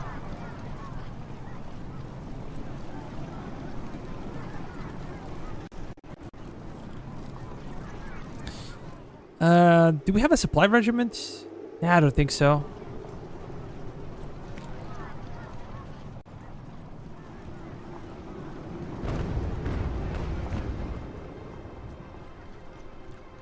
We have some additional men that we would like to employ on this flank. And it seems like their center is crumbling. You guys gonna hold. We have additional skirmishers. You guys gonna go there, and we're gonna try to cover the gap that's forming between our flanks.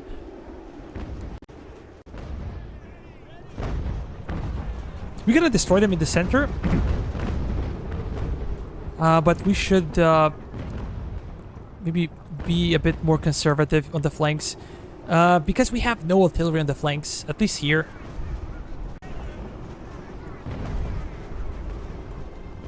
It might be actually good to have cavalry in the center.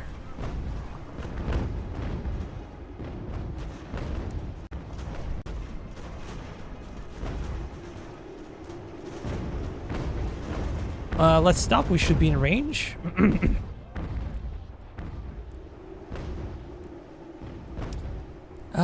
We have some reserves, but I'm not sure where should I send them. Maybe I'm losing my voice. Oh, no. We are way too far away.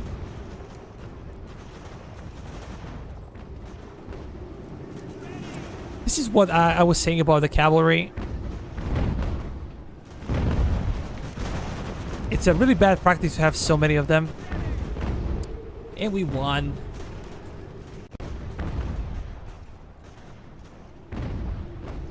I really wish they fought for longer.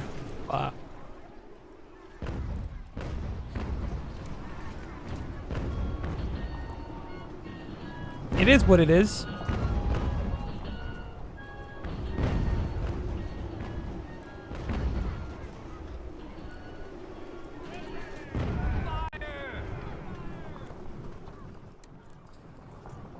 Let me see. How about...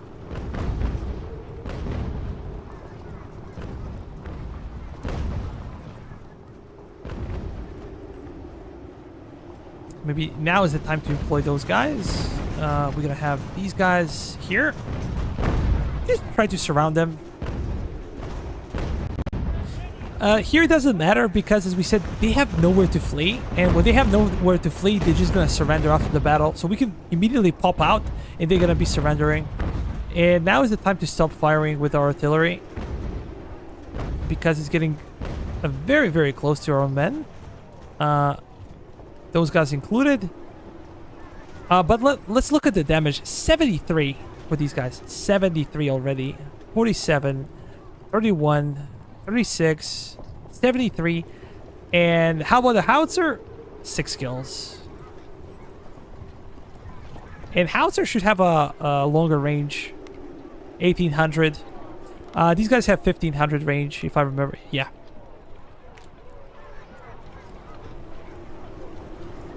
So, quite embarrassing. Also, our skirmishers can get wrecked in even this kind of melee.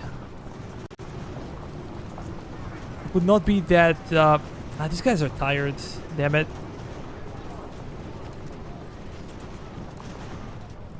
We were constantly moving them. So, maybe that's the reason for them being tired.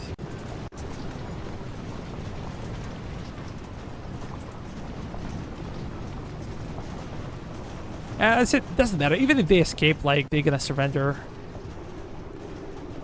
Because on the grand map, they have nowhere to go. These guys are getting wrecked. Maybe not charge in with 36 men. Come on, let's put some more pressure on them. Where's the other flank here? We're catching up slowly.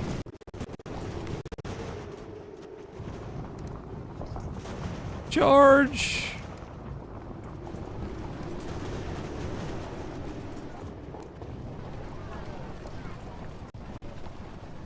Whatever we can catch. Should be okay.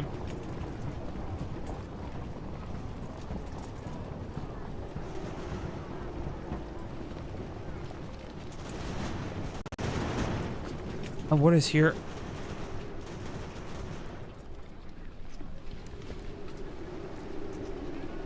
They have their artillery guys, so we're gonna encircle them. There are a lot of new guys on the chat. Like, guys, say hello. As I said, ask any questions you like about the game. I'm gonna take some time to answer your questions. Whoever writes in the chat will get a regiment named after him or her. So it's up to you. If you're willing to do something like that, you're gonna get a regiment. We took very low casualties as expected. We did a good job.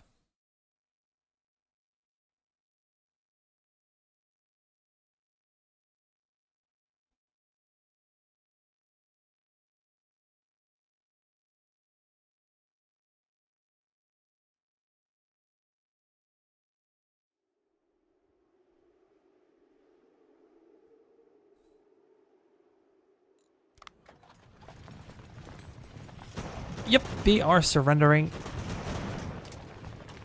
As I said before, because they have nowhere to flee. Like, the problem would be if they are somewhere else and they have somewhere to go. It would be a problem. But like this, not really. And immediately we're gonna use 2 of our...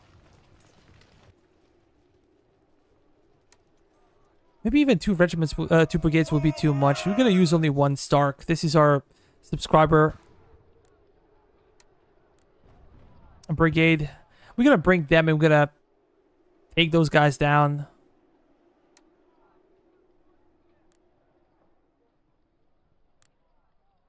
The rest of the guys can try to chill. We have our Spaniards. We have... should we put you guys? We like need big enough place to put all of you. Okay, those guys can go there, and we're gonna have some cavalry here. Let's pay for additional construction.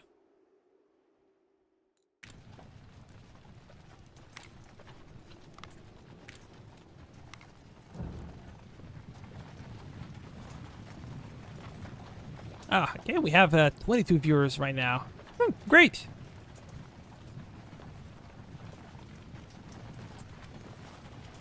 Well, guys, if you're interested in soccer or football, are you supporting England or Spain in the finals?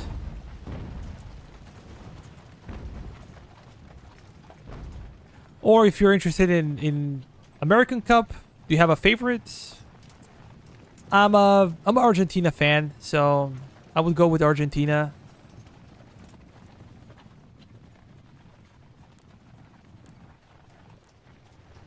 And I'm kind of Messi guy. Like, I never really liked Ronaldo. I do not know why, but I'm a Messi guy.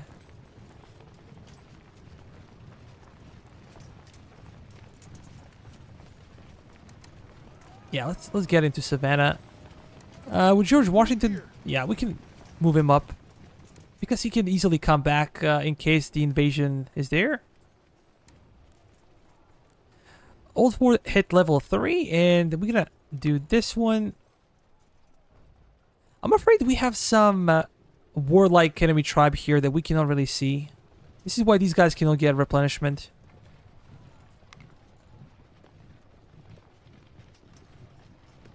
All my teams are out both tournaments. What was your team in Europe?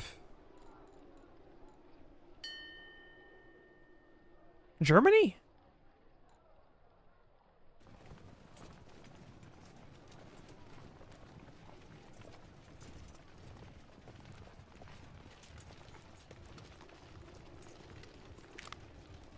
Portugal, of course. As I said, like, I really like Pepe. I think that Pepe did a great job, but he's like 41 or even older.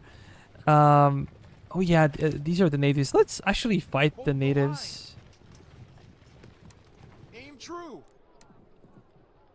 We're gonna force them out. Okay. Kadash 24. Are any of the town upgrades absolutely worthless? Like you never want to build them?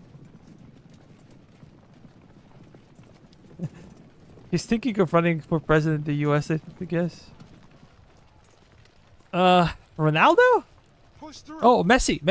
Think of Messi. I think that Messi could have won. If soccer was more popular in America, I think that Messi could have won easily.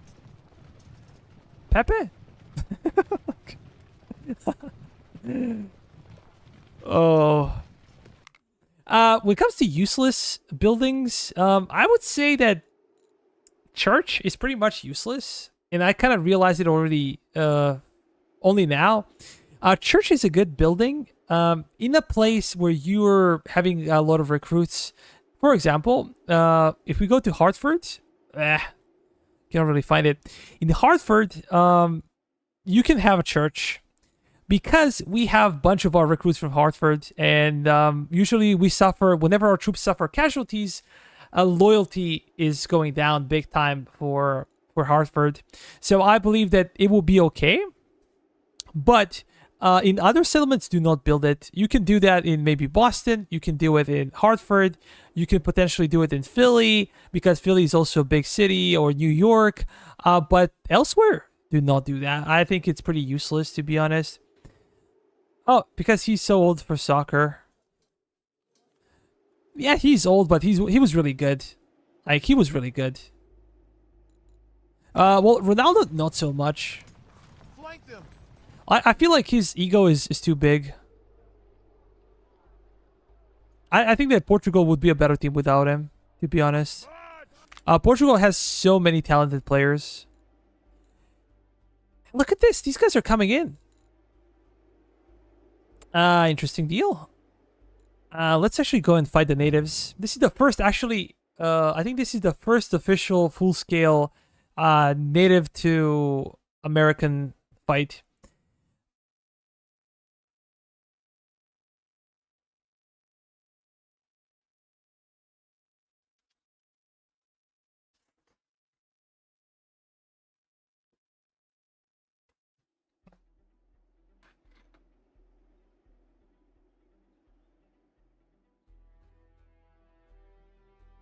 Oh no, I'm only joking. He's of course an excellent player, even for being 41, but he still is able to sentence so far too young to run for U.S. president. Oh yeah, if you can complete a proper sentence, too bad for you.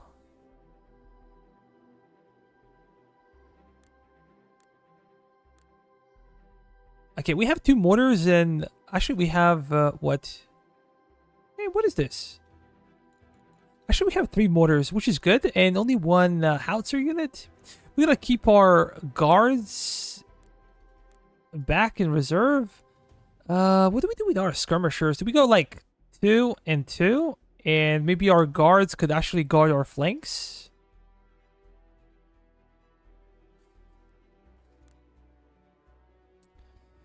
Maybe that could be the case.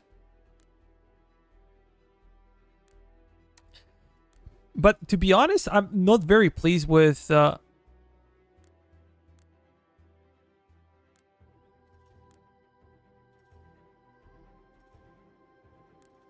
there any serious differences? 10, 10, 10, 11, 12, 11.1. And why are these guys like this? Is it because of differences in guns? No, these guys also have brown besses. And I'm not sure if these guys are so much better. Sharpshooters. I'm not sure if guard units are that better. By the way, guys, 1 guard unit costs as much as 2 Fusilier companies. So 1 guard company, the same as 2 Fusilier companies. To maintain. Not to create, but to maintain. And I'm not really sure if that's a good value. Probably not. Whenever you have like elite units, they rarely can justify their price. Grenadiers are like 1.5. 1 Grenadier unit is 1.5 Fusilier unit. Yeah. Lamin Jamal is probably the main draw to the game with Spain. I saw his score and a couple of really, really close scores against Spain. Wow. Yeah, he's a super talented guy. He's great.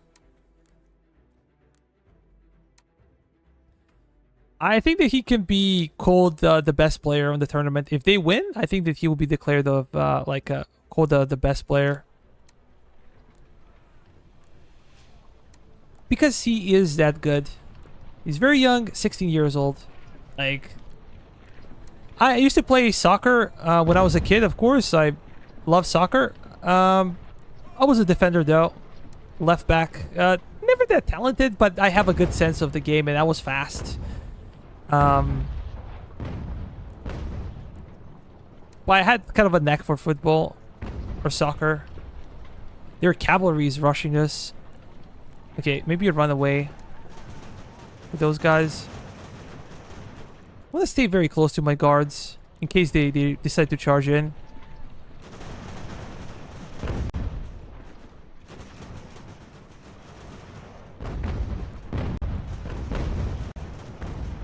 But cannons are where we're gonna break the natives.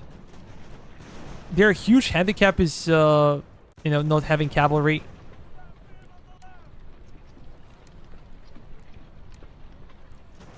They're bringing very big force to our left flank, and I'm kind of scared about it.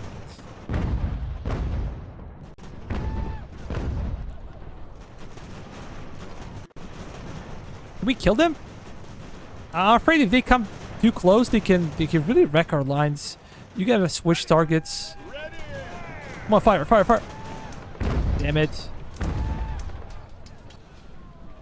Then we gotta target those guys. Okay, they are captured. Let's reform the line and hope that they don't really break through here. George Washington, move over here. Can we hold? Gonna have these guys on this flank as well. No, no, no. You're gonna switch.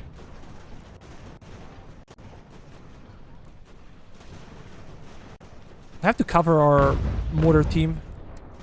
You guys gonna go there? Come on.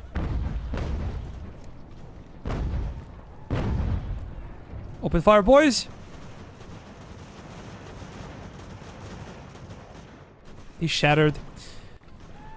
Luckily for us, they're not full force. These guys are very big. Natives fire faster with their arrows, but they have much less of a damage. So they have like faster reload time, which is quite normal. Oh, let me pause the game real quick. What position did you play? Yeah, I'm not really allowed to watch Argentina in my house. This is an old Brazilian enmity. The game, my wife would kill me. Yeah, I understand. I know they're major rivals. You guys can actually support them here. There is no cav, so we can go further to the flank, and we're gonna push these guys there. I was left back. That means like left defender, not central defender, but the defender on the left wing.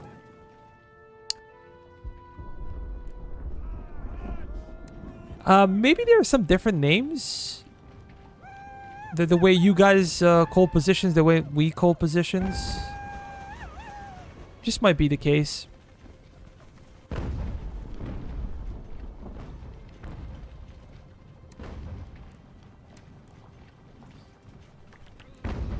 Let's stop firing for the time being.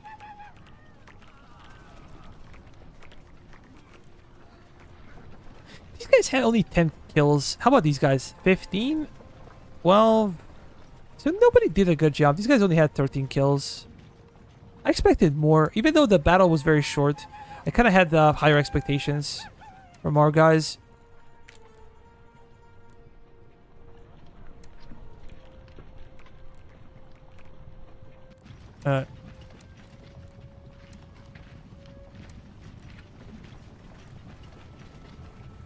Open fire!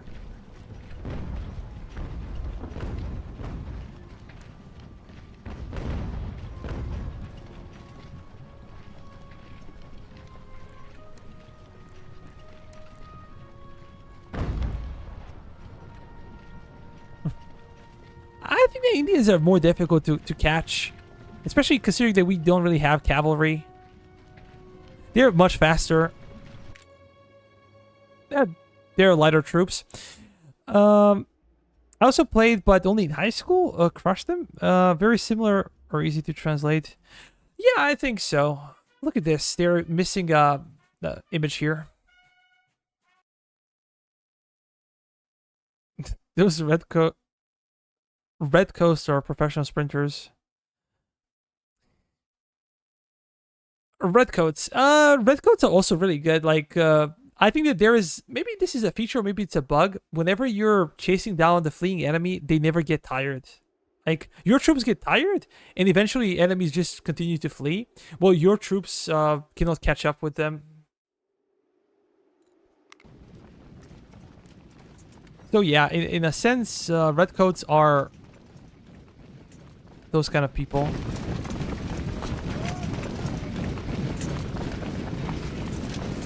I think they should be able to recover the numbers, I hope. But British reintroduced like heavy ships in our waters, so I don't think we will be able to fight them off. Look at this. What's happening here, though? We have these guys. And how? Okay, they have 6-pounders.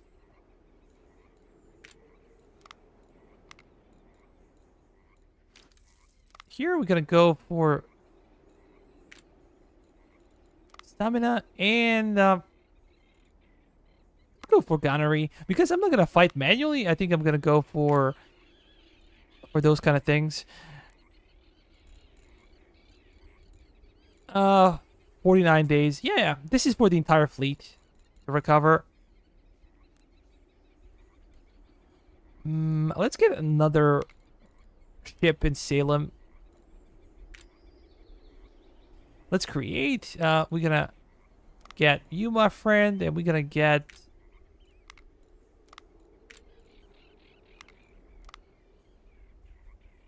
some guns in Portsmouth. I think we can do the same.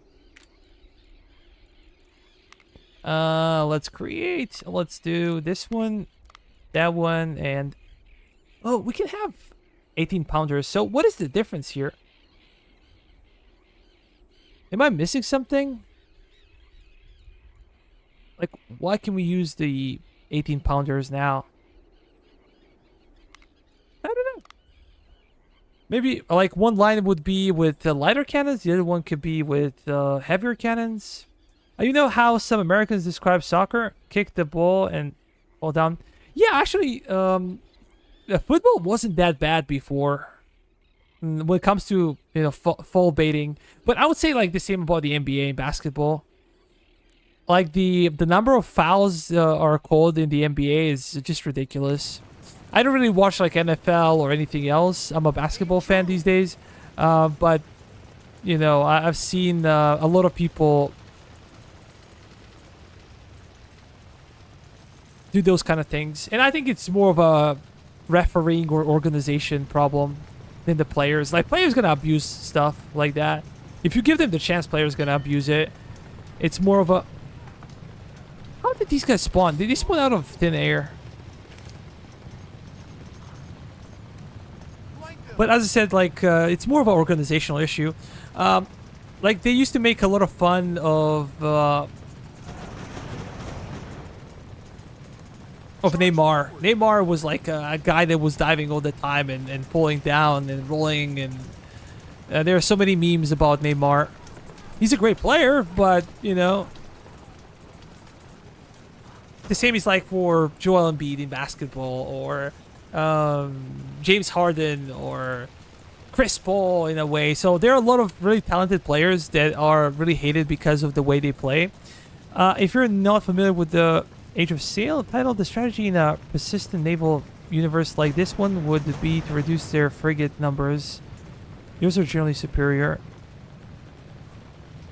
Oh, that's pretty interesting.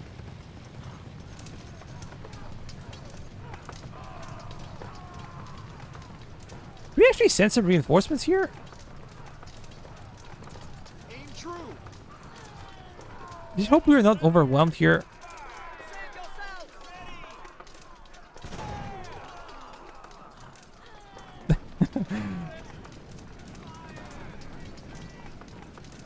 I have no idea what they're doing here. Yeah, I think it's time to actually send our cav.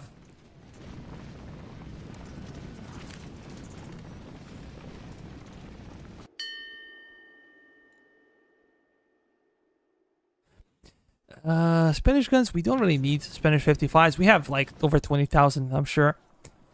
You can never beat them in a line-on-line battle. Yeah, I guess they have superior guns, bigger ships of the line. I guess so. Just I'm not really familiar with naval combat. As I said, the last time I really played it was maybe Napoleon or Empire. And even then, the combat was pretty good, but I'd never really cared that much about that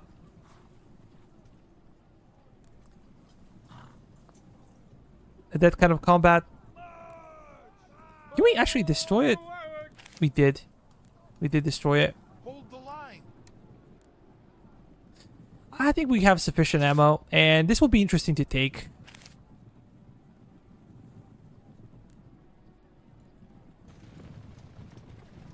Look at this one. Maybe we should stay away from it. Just stay away from it. Damn it. 6,500 men.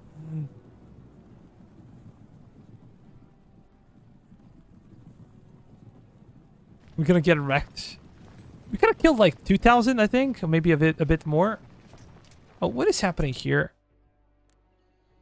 These guys only now reaching Lehman? Is this a real deal? Maybe because I'm playing slow motion. Maybe this is why.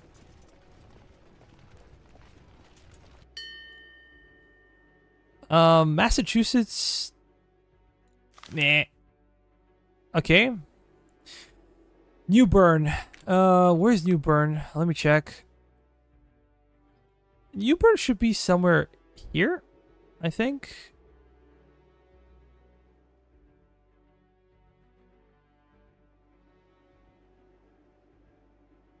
Oh, New Bern is over there. It's rather far away. I'm not sure if we should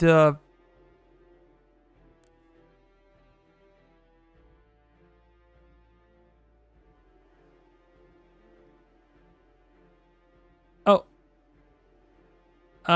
great gaming today. See you in the next one. Oh, bye bye, man. Bye bye, Paul.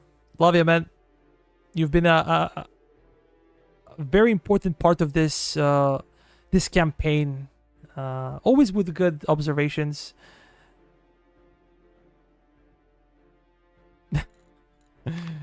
Oh, guys, Paul is reminding you to click the like button.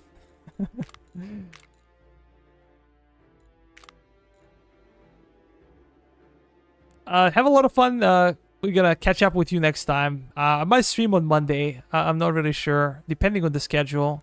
And I'm gonna work on that military tutorial as much as I can. I'm gonna try to move further north, but I don't think we're gonna be able to hold them here. What we need to do is to reorganize our troops. People from Petersburg, we're gonna bring General Gates to Halifax. And we're gonna have Norfolk as well. We're gonna have Folk from Norfolk. Ugh. Whenever I'm struggling to speak, that means I'm tired.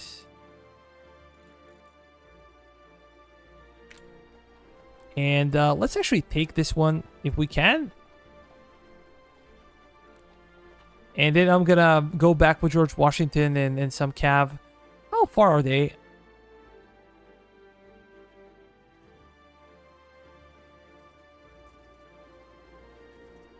We can do a research. Or speed up the research. Fortification penetration. Yep. Thank you very much.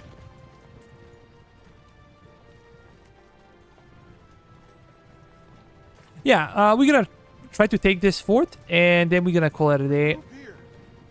If possible, of course.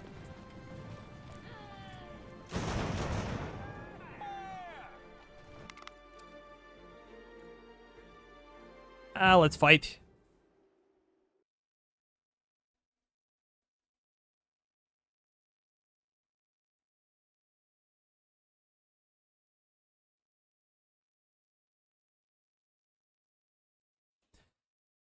But to be honest with you guys, like, this will be way more boring.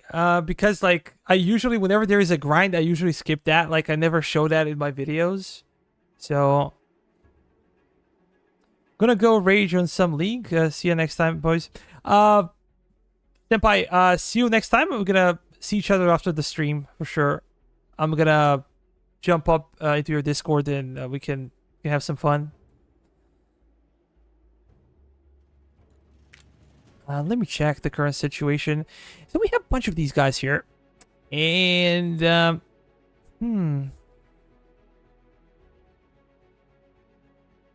what I really wish for the game was to be able to, like, remove the UI. This will make a really good screenshot for the thumbnail. And generally speaking, if I could watch battle unfold without the unit cards or notifications, would be awesome as well. You know, they might do that. I also think that's a very simple thing to do, to remove UI on a click of a button. Maybe even now you can do that. I'm not sure. I'll have to check it out.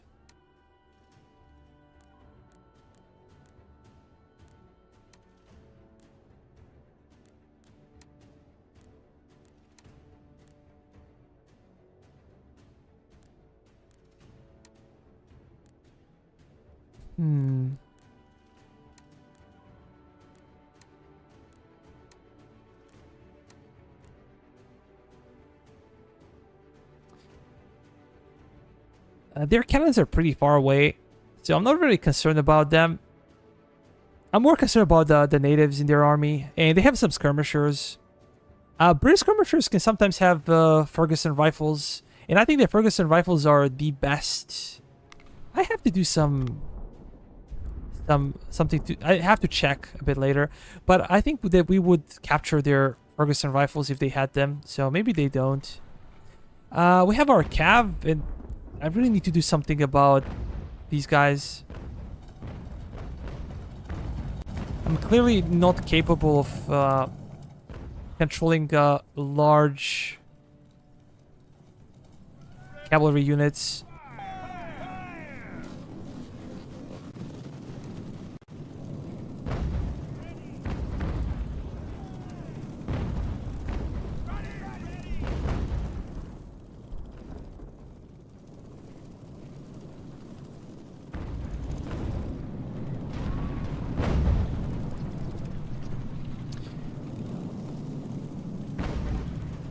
I think we're gonna win this skirmish here.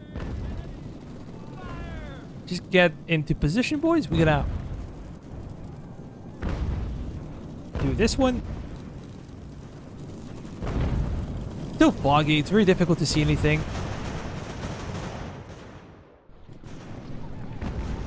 These guys gonna hold the line. There's still some sound glitches from time to time. Come on, boys. Take them down.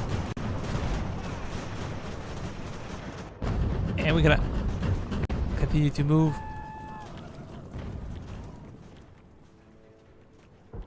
What, these guys? These are Native Americans. We're just gonna chase after them. There's no way they can hold us. They don't have big enough numbers. They are good in melee, but I think they're gonna hold if pressured. We also should be retreating here.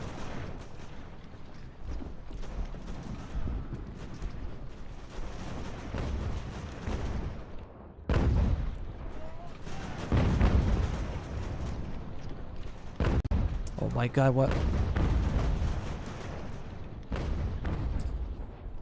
We have some reserves. Maybe these guys are not necessary at the front. Maybe we need to use them on the flanks to envelop the fort eventually.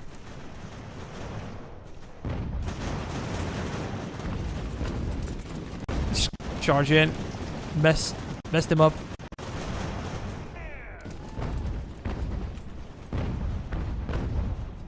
I'm gonna have those guys move up here.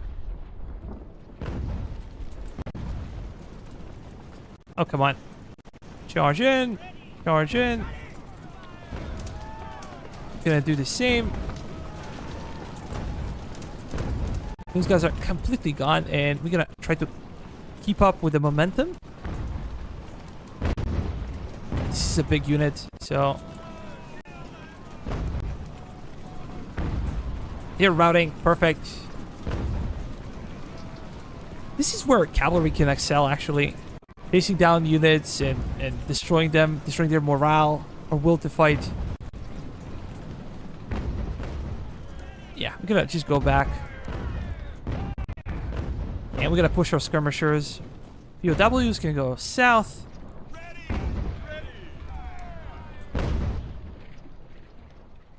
What is happening here? Okay, we're getting into position. You guys as well. Let's consider flanking them a bit more, of course.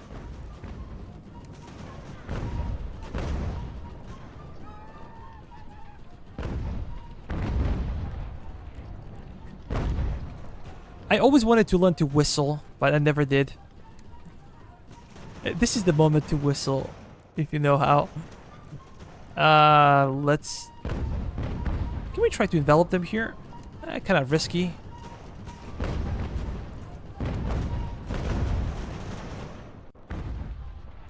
These guys are being fired upon by our arty, and we're just gonna move them up.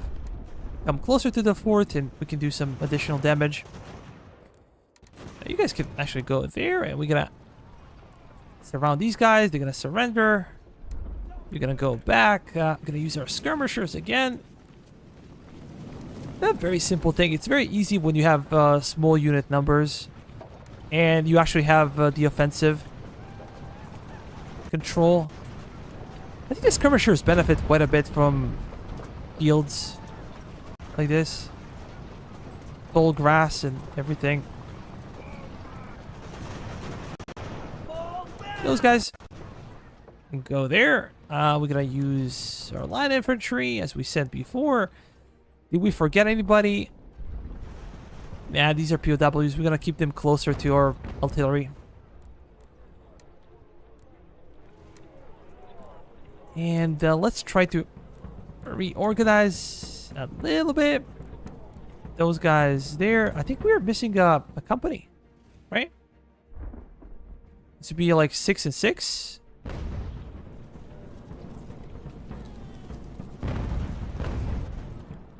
Oh, here they are.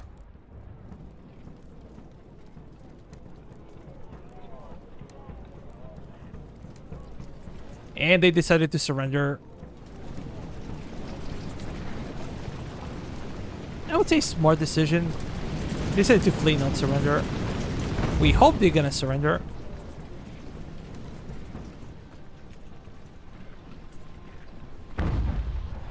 Whistling in the dark. I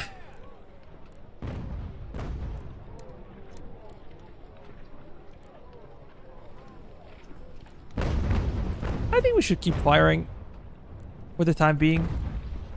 Now, one of the problem is that we need to kind of keep this fort safe. We're gonna take it, but we're gonna need to garrison it as well. And we also, next episode, we need to worry more about the natives. So maybe repositioning some of our troops.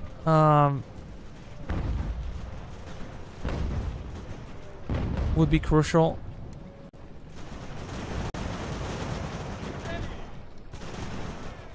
Can we stop firing? I think it was enough.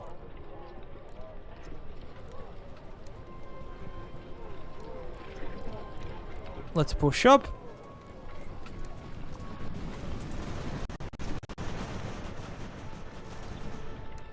And in the end, we're gonna use our cav. Just charge in.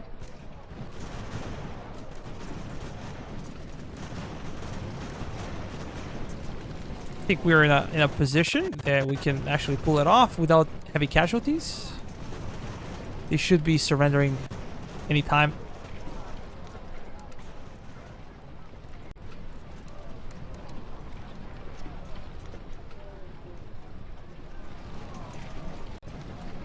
Come on.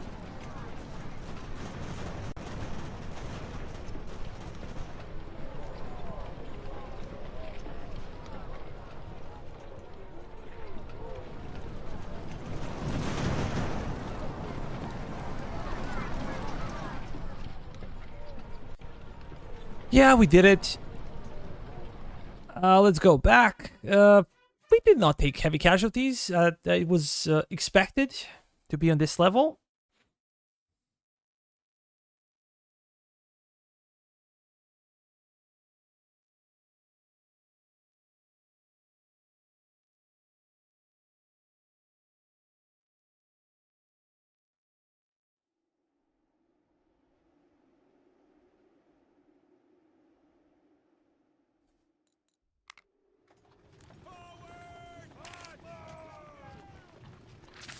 Let's take it. And as we said, we need somebody that will be able to garrison the fort.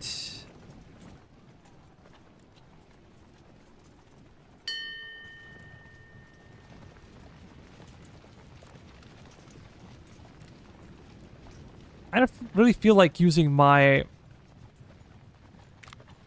Those guys can. Like, you can go. I would really feel like we need more than a single regiment. Chief engineer.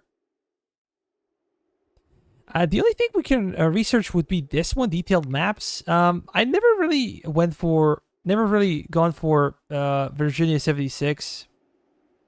It's actually a really good rifle. Musket, pardon me. Maybe not as good as the other ones, but The biggest problem with Virginia 76 is that it's kind of the end here. Like there's nothing to research. This branch leads to nothing. But it's a really good musket. Very comparable to Brown Bess. And it's cheaper to produce. So it's a really valuable musket. But the problem is that if you go for Brown Besses, you get like cavalry short Brown Bess. And then you unlock Spanish and Charleville. And you just unlock way more things than with Virginia 76. But it's a goddamn good rifle. Good musket. I always call it a rifle. I do not know why.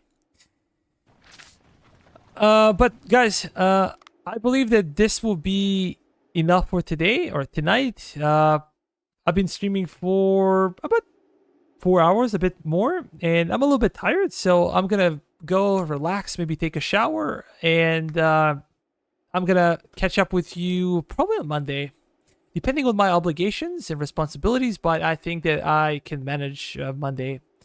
On Sunday, 9 p.m. Central European time, guys. If you're interested, join the Discord channel. Is in the description of my channel, description of every single video. So yeah, you're free to come to join. We can chat, talk about pretty much anything you like, and maybe watch a little bit of a soccer final. Thank you for all of your donations today. I really appreciate it. I did not expect this. Very thankful. Thank you for liking, sharing, subscribing. As I said, we had a lot of success recently with a number of subscribers. And see you next time. I really appreciate all your support. Bye for now. Then grab a beer, Dim, and see you on Sunday.